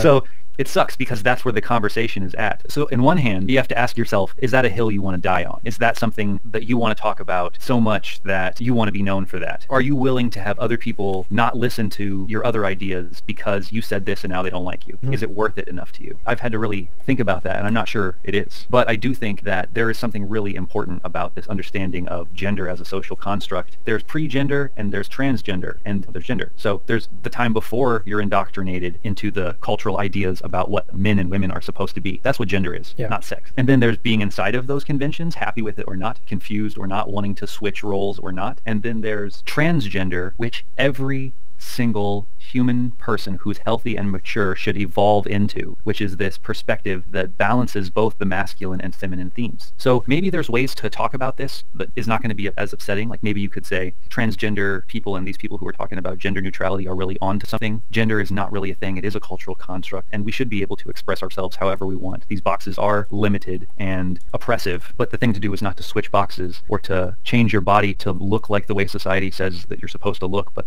the thing to do is to transcend the gender norms and to find a healthy synthesis for yourself. And it's interesting because it seems like a lot of transgender people tend to fixate on aspects of femininity or masculinity, and to some extent they're painting kind of like a extreme, exaggerated version of femininity or masculinity, like what would even be seen as extreme to other females or males. Yeah. It's a real problem, and of course I'm talking about it right now. So this is something that Jordan criticized a lot. What he's saying is there was like a Canadian government attempt, transgender people should have their own kind of pronouns, which is Z or they, or there are like 72 of them or whatever. So how do you see this problem. Should transgender people have their own kind of word? Now, I'm actually totally fine if they do. I don't think there should be 72 of them. But if they want like a third kind of way of saying, so it's not he or she, I mean, they can add like a third word for transgender people, or maybe transgender on the feminine and the masculine side, or transgender man and transgender woman. So you can have he, she, and then 2 other words. I'm okay with that if that's evolution of language. How do you see For me, the problem is with the interpretation. It's how people see it, and they're confused about it in the first place. Like they go, oh, I really like pink, and I really like to wear dresses, and I like to shave my legs. What does that mean about me? And then mom and dad are like, no, you can't do that. Those are girl things, or whatever. It could be the reverse if you're,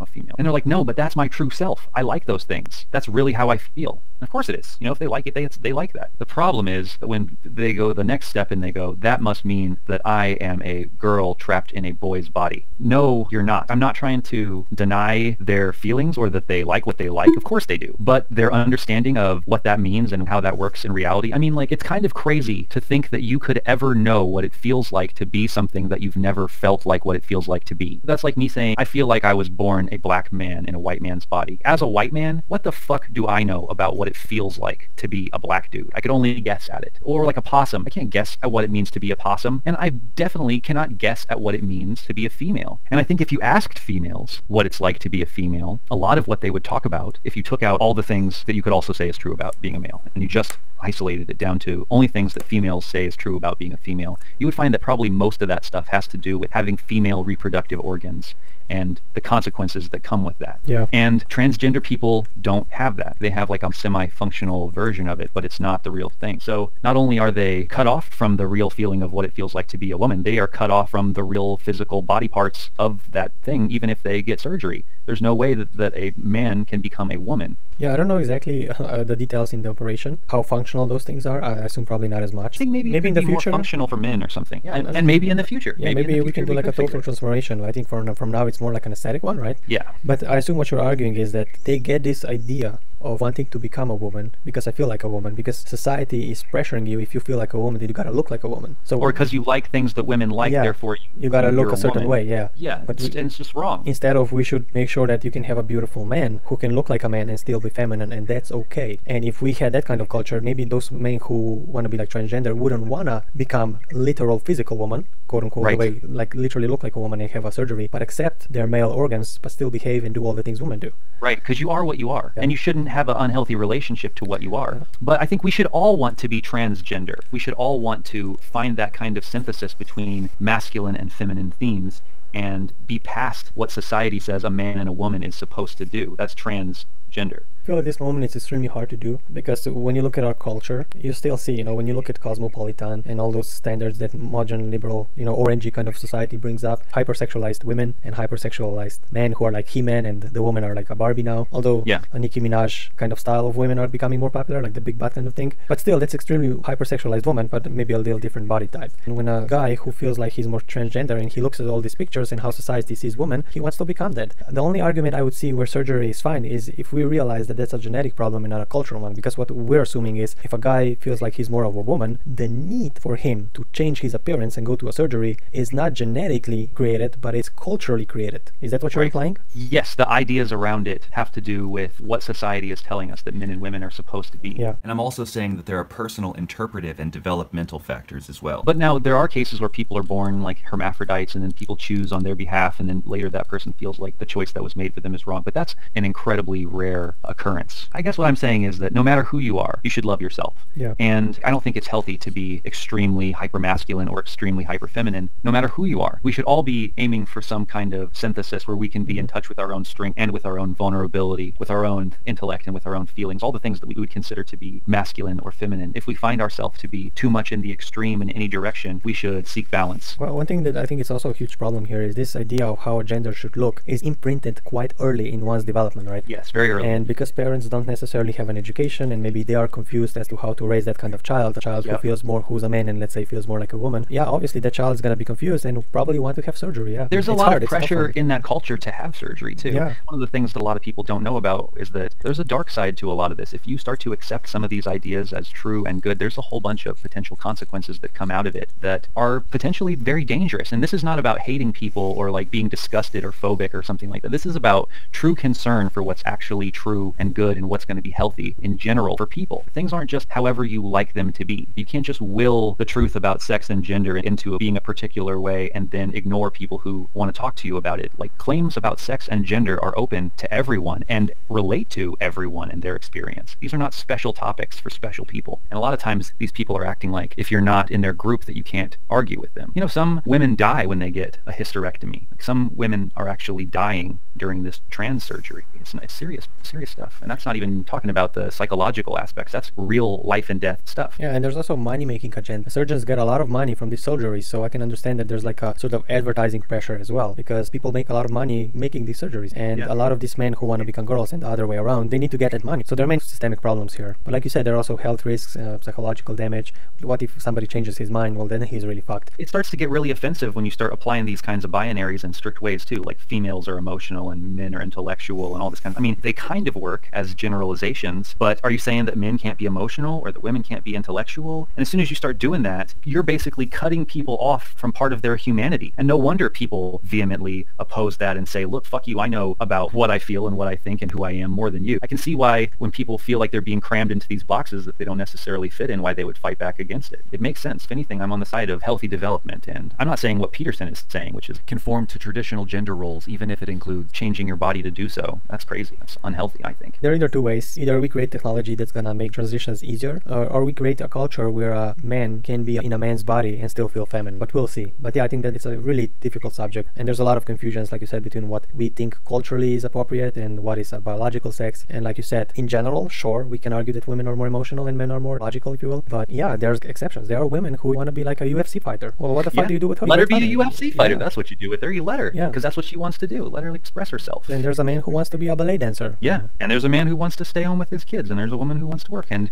if that works for them, that's awesome. And they can still have great sex, which I don't think Peterson believes they can. Yeah. And I don't see why that woman who is the fighter can't also be an awesome mom, a very compassionate, loving mom. And also a very feminine person when it comes to... And a very feminine, sexy person when the time is right. And also why that dad who stays home with his family can't also go from like washing dishes and doing laundry and tucking into bed to like chopping wood and lifting weights and playing sports or whatever. Like, they're not mutually exclusive. When we create these kinds of extreme, false, simplistic binaries and push people into them, there's bound to be some problems. And sure, maybe men can be better at chopping wood, but that doesn't mean woman can do it. You know what I mean? A woman can chop wood too. And why should it be that it has to be a man's job? If a woman wants to go out and chop wood while the man stays in and changes the diaper, why not? If that's what they both are comfortable with, whatever. Yeah, so this is integration, both aspects, like we did with the Last Jedi. It's embracing both sides, the feminine and the masculine, or dark side and the light side. Yeah, we definitely want both. Yeah, light side embracing the dark and dark side embracing the light. Do not bother children when they are skateboarding. Oh, yes. Yeah, so this was 11, do not bother children. That's also talking about going around and putting like nerfed stuff all over the world, how it's like we need to be tough and to take chances to strengthen ourselves. I think we should actually stay on this part a bit more. So I'm going to continue reading the summary. It was alarming to hear the president of the Marxist Society at the university where my eldest daughter is a student defend and promote communism on national radio recently. Marxist ideology always ends in starvation and murder. Well, that's a bit strawmanning or whatever. That has been demonstrated irrefutably at the cost of millions of lives. Yet it is the very philosophy that underpins so many current cultural developments. If it is Marxist filtered through the French intellectuals and now dominant our universities and media that says things like there are women, quote-unquote women, only because men gain by excluding them. There are males and females only because members of the heterogeneous group benefit by excluding the tiny minority of people whose biological sexuality is amorphous. Peterson resorts, it's almost impossible to overestimate the nihilistic and destructive nature of this philosophy. It puts the act of categorization itself in doubt. It negates the idea that distinction might be drawn between things for any reason other than raw power. I think he's sort of confusing natural hierarchies versus dominator hierarchies. Yes. And I think communism does have a problem with hierarchy. It tries to shut down all hierarchy. It's a problem. But in reality, communism always did have hierarchies. The idea was it didn't have, but it always had them. You know what I mean? Yes. I don't really think we really ever had a real communism. No, we've never had a real expression of communism. At least not at like a country level. There might have been like communes or something that tried to have communism. There's a point, this is problem in postmodernism, so I'll give a Jordan point, where they see any kind of hierarchy as bad. So if you have a hierarchy, well, you're just a white suppressor. And it's stupid, obviously. There are natural hierarchies, and we need to respect those. Dominator hierarchies, of course not. And Jordan is right, that people need to know their place. Of course, there should be hierarchy. Yes. But it should be hierarchy for like a greater good. Right. And the hierarchy that communism or Marxism is fighting against is an economic elite that benefits at the expense of exploiting most of the people. They could go to an extreme and go a step too far, but Marxism and communism is right to point out the problems with this economic class difference. And it is a false imposed dictator hierarchy. it's not a natural healthy growth hierarchy. I don't think we necessarily need it, although we do need natural healthy growth hierarchies. Like you said, there's never been a country-wide or country-sized actual communistic system. There's only been totalitarian regimes dressed up saying that they're communist. Exactly. And to some extent, that's in part probably because technology has never been advanced enough to really skillfully allow for a real communistic system, because how would you practically do it? What the integral themes are doing are actually allowing for the first ever synthesis of the most healthy versions of communism as well as the most healthy versions of democracy harmonizing with each other. I think that is going to be amazing if we can actually realize it. Philosophically, theoretically, I think it works, and not just in the way that people say that communism works on paper, but we're actually testing it and seeing it work in businesses, and that's very encouraging. If people go through developmental stages, obviously communism cannot work in principle, because you're gonna have natural hierarchies anyway. I don't think there's ever a system where there are no hierarchies, because it's simply impossible. You cannot have a child who's gonna have the same authority that somebody who's been studying for many years. There's always gonna be hierarchies. You cannot really bypass that, even in communism. People are naturally assertive too, you know, like you put me and you in a room with 10 other people and we're all fighting to talk. The more dominant personalities rise to the top. Exactly, and it's just going to be that way. So what we're advocating is not against hierarchy, it's healthy hierarchy, where all people have equal opportunity, but doesn't mean that all of them have equal value. Now, another thing, Jordan then goes into this idea, equal pay for equal work argument, and why that shouldn't be the case. This is the problem, and this is again like a communist kind of idea, equal pay for equal work, and this is where Jordan again drops the ball. He doesn't understand the larger social systems and how it's all distorted. For instance, he's completely oblivious to that in today's capitalism, you can have like a 15-year-old guy who is educated in e-commerce. E-commerce is a type of business. Usually find a product from China, sell it on Amazon, try to advertise it through Facebook or Google, and you can win millions. And you actually have like young, like 18-year-olds who have millions using that kind of system, because internet has opened a lot of ways to market and become a millionaire. Or you can have some 18-year-old who invested in a Bitcoin and become a millionaire instantly. He's not a hard-working person, and you can exploit the system by having the right information at the right time and becoming a millionaire. Not because you studied a lot, because you were lucky and had the right information. So his idea is like this old school idea, well, if you're more educated, you should get more. Well, that's not the case. In fact, educated people don't really get a lot, and millionaires are not really educated. And this is where I feel like Jordan has no fucking clue how capitalism works. It's not like how educated you are or hardworking you are, it's how lucky you are. I mean, if we take the idea that free will is an illusion, obviously it's all about luck, and this is something Sam Harris points out. The only tools at your disposal are those which you've inherited from moments past. No one picks their parents or the society to which they were born. No one picks the moment in history in which they live. No one picks their genes or the environmental influences that determine the structure of their brain. You are no more responsible for the exact structure and state of your brain in this moment than you are for your height. And already just the idea that we don't have free will already neglects everything Jordan thinks about when it comes to systems. People don't have free will, so whether you're going to be rich or not is ultimately, in terms of objective lower right truth, comes to luck, because you're not in charge of what kind of ideas you're exposed, and you're not in charge how you're going to interpret those ideas. Yeah, and I mean, people and everything. So everything you in a way, born right into privilege or whatever. You're basically a lottery ticket. And postmodernists are right to try to find systems that are more equal, because systems now are not fair. You can be a hardworking, educated doctor, and you might not get as much money as some 18-year-old who's going to do e-commerce on Amazon. So that's fucked up. That shouldn't be allowed. You should not be able to have some guy who's 18-year-old invest in Bitcoin and become a millionaire and don't do shit in life. And in capitalism, a lot of people don't do shit. Like stockbrokers, they don't bring anything to society. Oh yeah. It's really interesting to see how this guy, he's so smart, he's so well read, and yet he seems to parrot a lot of the same really bad talking points of Christianity and modern capitalism. He talks about listening like other people have a point of view, but he doesn't do like a pros and cons. He demonizes the people that he's against and acts like his systems, the ones that he likes, are all good, and doesn't even talk about their cons. So he creates this binary where the agentic systems, the individualistic systems, the Western systems are good, and the communist social systems are bad. Christianity is good, and atheism is bad. All these kinds of simple, binary, black and white strawmans of both, to be honest, because Christianity isn't all good. It's not all bad either. It's got pros. He can see the pros. It's just bad. Bad integration, a case for what he likes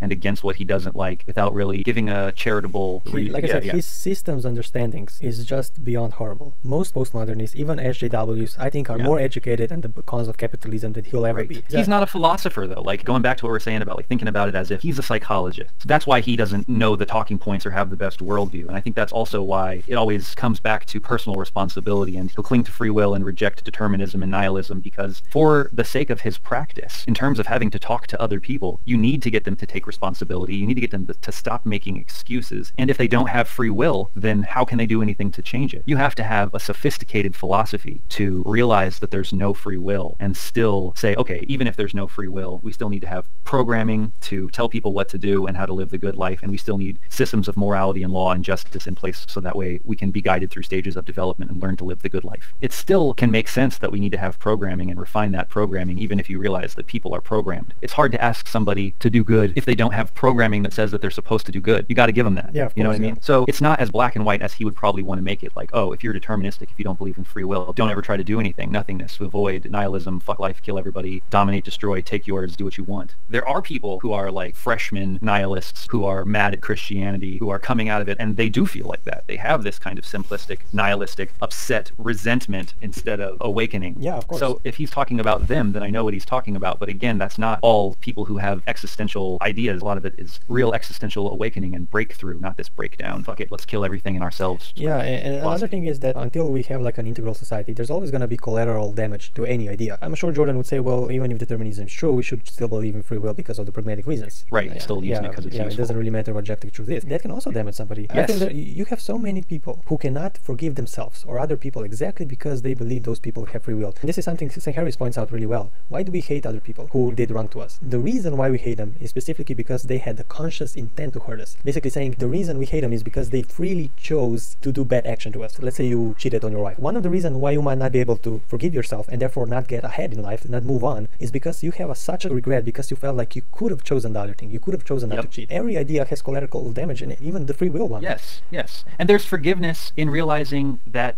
a lot of your life is determined. I know, even from the little bit of life coaching that I've done. By the way, if you need life coaching, hit me up. What I was saying earlier about being a therapist is that you're somebody's mom or you're somebody's dad. When you take on that role, you're giving the person what they need to expand upon what you're saying here. It's not always the best advice to tell somebody, you have free will, man the fuck up, be responsible, this is all your fault, what have you done to me? Because at a certain point, if you don't have a mother, like I was saying before, if you don't have that feminine support and all you have is men in your life telling you that you fucking suck and that you're not good enough, man the fuck up. Some of these dudes, they're trying to man the fuck up, but in doing so, since they haven't had any of that feminine support, they have an unhealthy relationship with the feminine. These are the men who wind up abusing women. Yeah. These people don't need another strict father figure. They need that healthy, loving, motherly, I love you, I accept you. Like, this isn't your fault. All this stuff that has happened to you, you're a victim of your circumstances. Your mother left you when you were young. All you had was the world kicking your ass. Of course you turned out this way. Of course this happened to you. But I'm here for you now, and I got your back. That kind of a thing. And then the healthy, masculine father,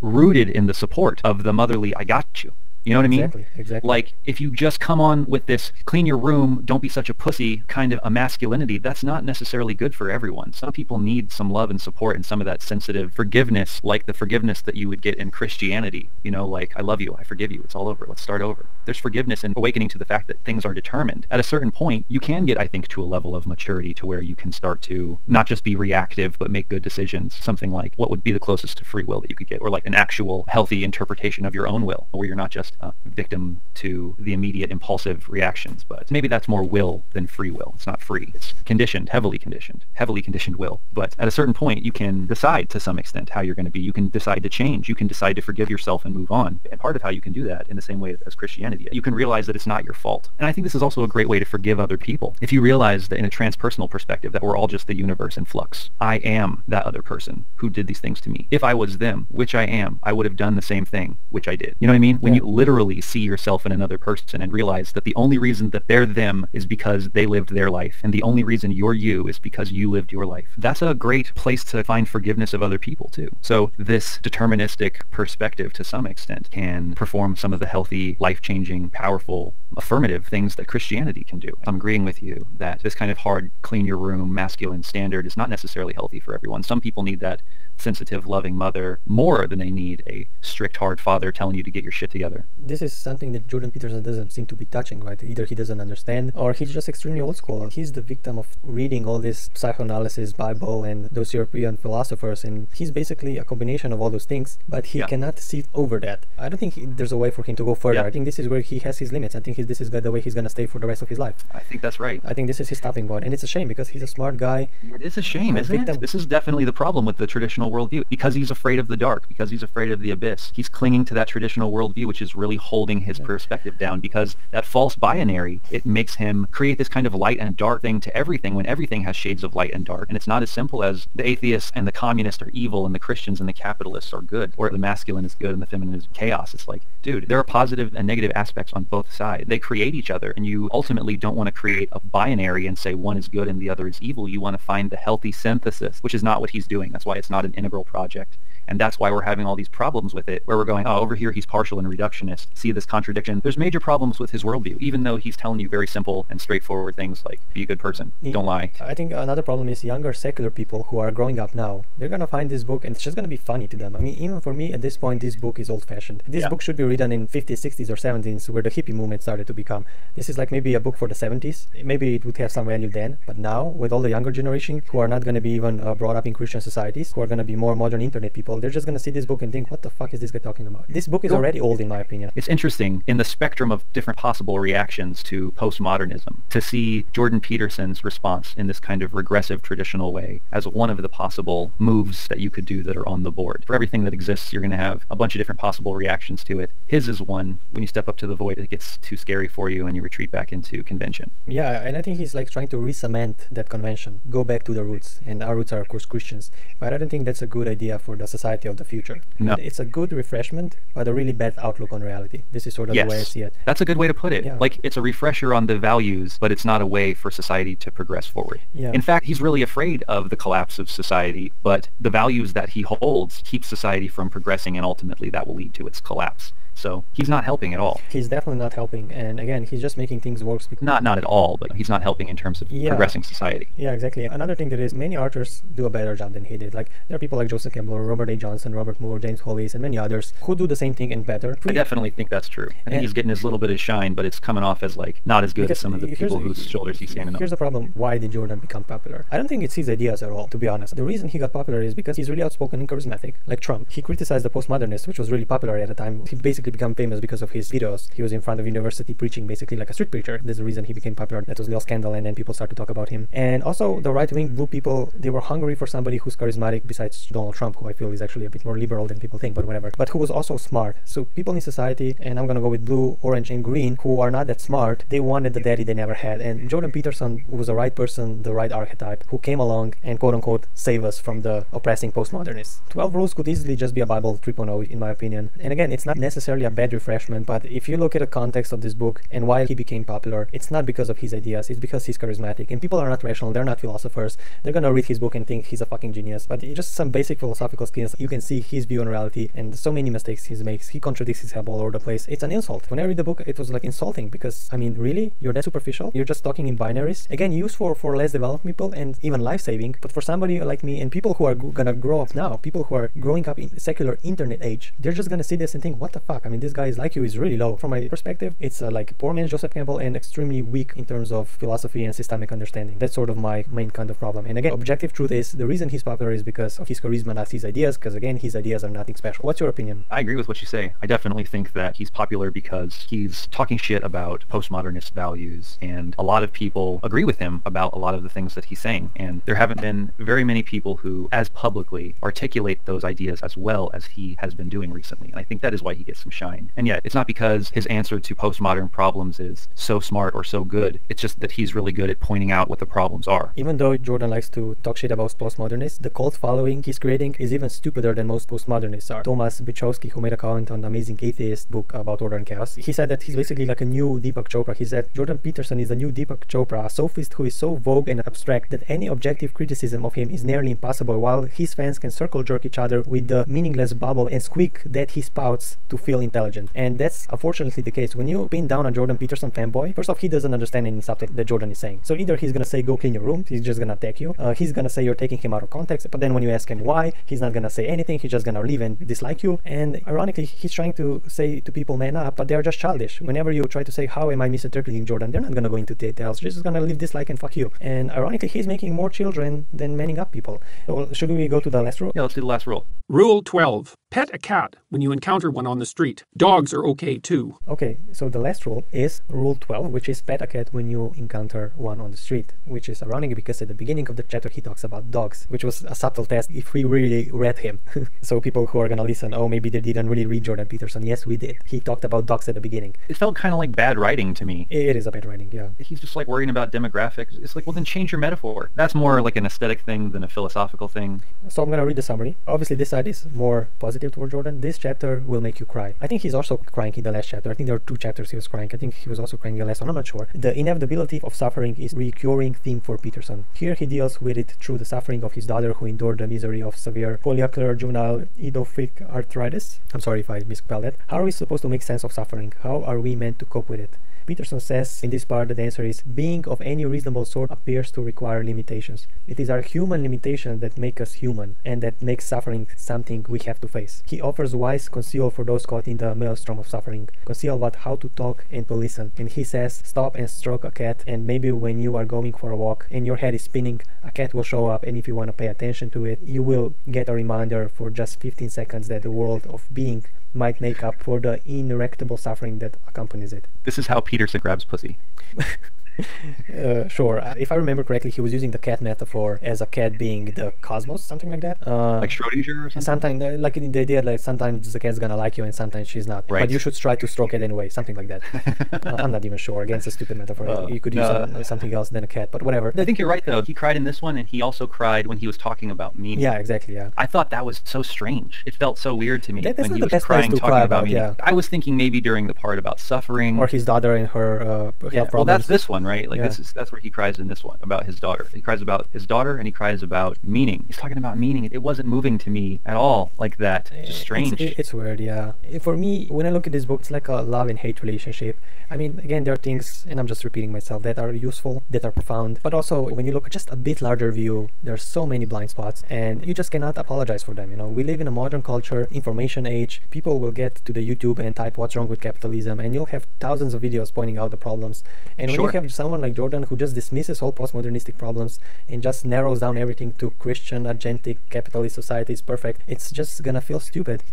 And for a future postmodernistic age, and I take integral people as postmodern as well, or you might call them post-postmodern if you will. Again, having such a shadow or not being able to see good ideas of postmodernism, like strawmanning postmodernism, and basically appealing to authority, because that's what he's doing. He's making himself like a messiah, and most people who like Jordan are like almost in his spell. They're not thinking rationally. Now, some of them are doing that because they are at the blue stage, and I don't think blue stage is really capable of any kind of outer systemic thinking. But people like orange and like green people, I think they are just appealing to authority. They're not really taking him critically because they're not reading books, they're not philosophers, and they're just gonna eat whatever he's saying without having proper knowledge to criticize. Right. And they're uninformed on the topics he's talking about. Yeah, and they're not good. A lot of these things that are his catchphrases or his bumper stickers or his rules are just poorly rephrased common phrases. Like we were saying, like to take the beam from your own eye before you worry about the speck in your brother's. And this pet a cat one is basically stop and smell the roses. Yeah. It's like basic shit. You know what I mean? Who needs to be told, hey, here's a rule for life. Stop and smell the roses every once in a while. Are you going to be like, whoa, man, that's some deep wisdom. And yeah, and a lot of the things he's saying are actually quite self-evident. I think a lot of people actually know this shit even without reading this book. But because he uses like this Christian mythology and then uses all this Dostoevsky and goes all deep,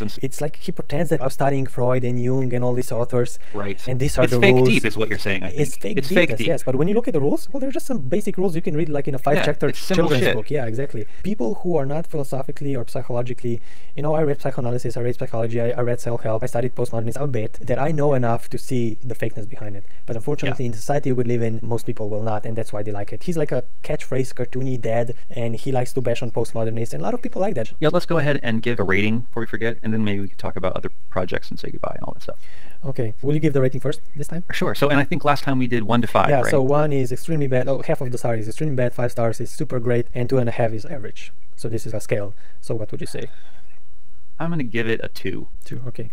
So that's slightly below average. The reason I'm going to give it a 2 is because even though I do think it has some nice things to say, some good points, the philosophy is really, really bad around it, and I spend more time thinking about the bad things and wrong things that he has to say than I do about the insightful and wise things that he has to say, even though I would say that I actually probably agree with about 80% of the things that he's saying. You know, most of the time I'm listening to him, I'm not in direct agreement with what he's saying. I can find value in it. Like you're saying, it's not going to be remembered. Peterson's getting his 15 minutes of fame. He's repackaging his Maps of Meaning book in a simpler, more accessible format, and it's not really that good.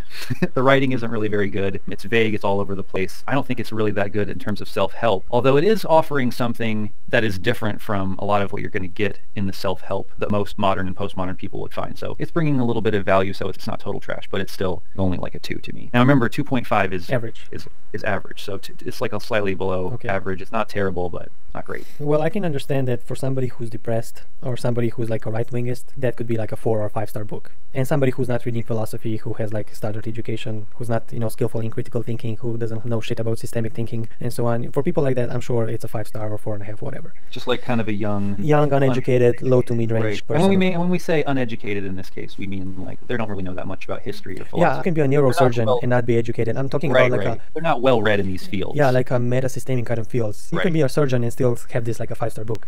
That's We're not saying that if you don't get it, that you're stupid. That if you like him, that you're stupid. It's no, of course not. Of course not. I'm talking about more like large systemic philosophical kind of education. Knowledgeable about the different ideas in these fields that we're dealing with. Exactly. Nobody's stupid for reading his book or anything like that. Yeah, either one of us at a younger stage in our life could save our lives potentially. Yeah, it could get a lot out of it. So it's So from that perspective, from my older self, like my 17-year-old self, it's a 4 or a 5-star book, sure. But from this perspective and from the future, he's gonna be forgotten when the new generation is arising. People who are gonna be at postmodern stage where they're like 13, 14 years old, because it's gonna happen with the internet age, because the information flow. You know, the problem with academia is that there's a lot of things that you don't need to know, because the YouTube is only gonna give you all the knowledge that is important. This is basically what like Crash Course is doing in YouTube, like a Crash Course channel and all the others. They're just taking the useful ideas of each philosopher. You don't need to go into academic depths of each philosopher to know the basic points, because if you look at each philosophy, you can get the main points out of it even without the detail, which is not really important. Yeah, and a lot of secondary sources are actually a lot more insightful and better to read sometimes than even the original source, because the language can be so obscure. I think a lot of philosophers learn about philosophy from secondary sources. A really good source for me was, I really like the Partially Examined Life podcast, because they do pretty much exactly what Aljoša and I are doing today, where they read a book together, a philosophical book, and they've read like a bunch of them, and then they talk about it like this, and they argue about it, and it's long form. It could be, 4 hours. Yeah. Much like our talk has been like 5 or 6 hours. Yeah, ours was 5 and 6. We'll see how much we'll be able to reduce it. Yeah, we'll see what I can do. You should get the speed like 3 times or something. Yeah, exactly. Anyways, it's a really good source, because I think this kind of thoroughly going through, I mean, like, you could not have read Peterson's book and listen to our talk about Peterson's book and maybe even get a better idea about what Peterson's book is about than having read his book, because we're on such a meta-systemical level. I mean, of course, the devil's in the details, right? These people actually, they would go in and they would read passages and then argue over interpretations of that passage and try to,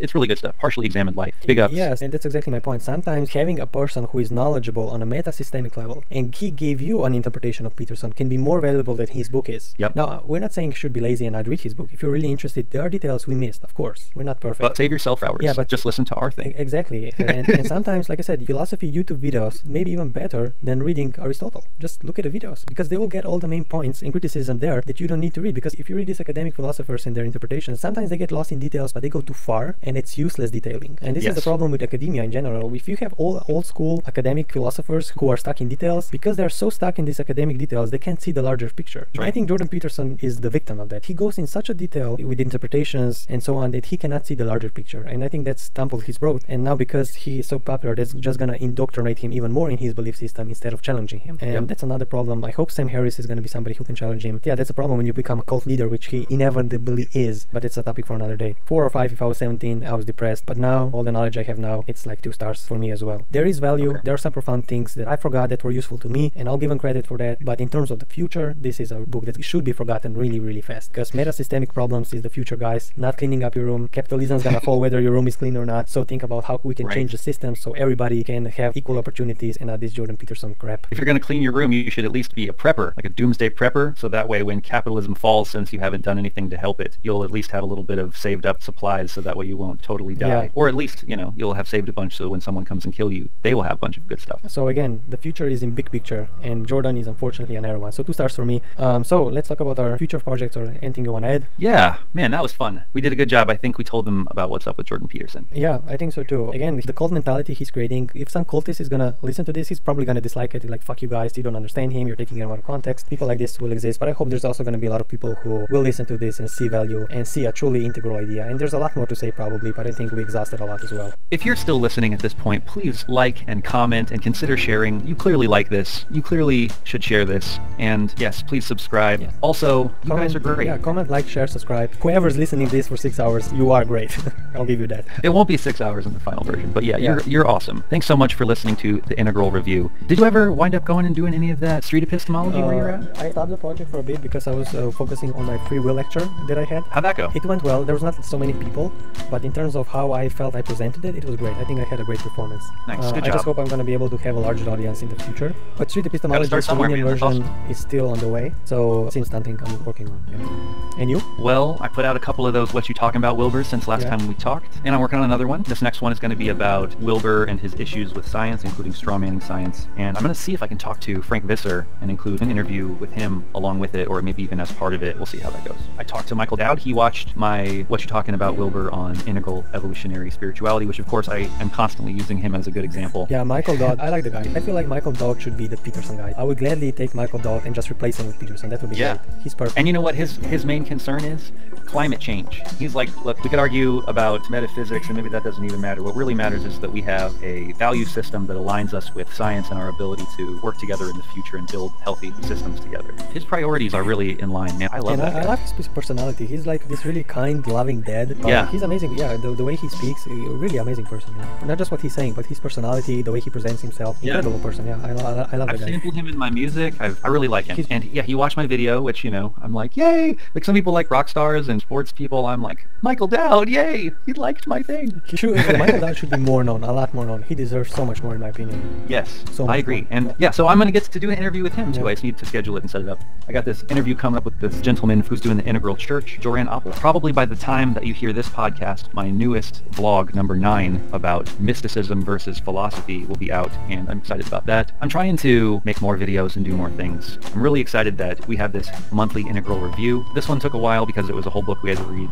Maybe the next one we'll do will be a movie, so we'll be able to knock it out Yeah, sooner. maybe we should do something simpler just to get a little break. This one was a hard one. Yeah, this was a hard one. It was a lot of work. But I really enjoyed it. It was a lot of fun. It was great. Oh, also, my album is going to be coming out soon. Oh, yeah. Keep an eye out for that. I feel really good about this. I think that's it. So, again, everybody who listened, thank you so much from the bottom of my heart. From the bottom of Aljoša's car. We love you. So, comment. I want you guys to comment, ask questions. This is something I think we forgot the last time. Comment, ask questions. There's a lot more to say, so we will gladly engage you in our comment section. Like the video, subscribe to the channel, and also share it. Share it with people, because I feel like Jordan needs counterpunch. He needs criticism, so I think it's important to share that kind of content. So that's pretty much all I have to say. And again, thank you all for listening for so long. Anything you want to add? Peace. Peace.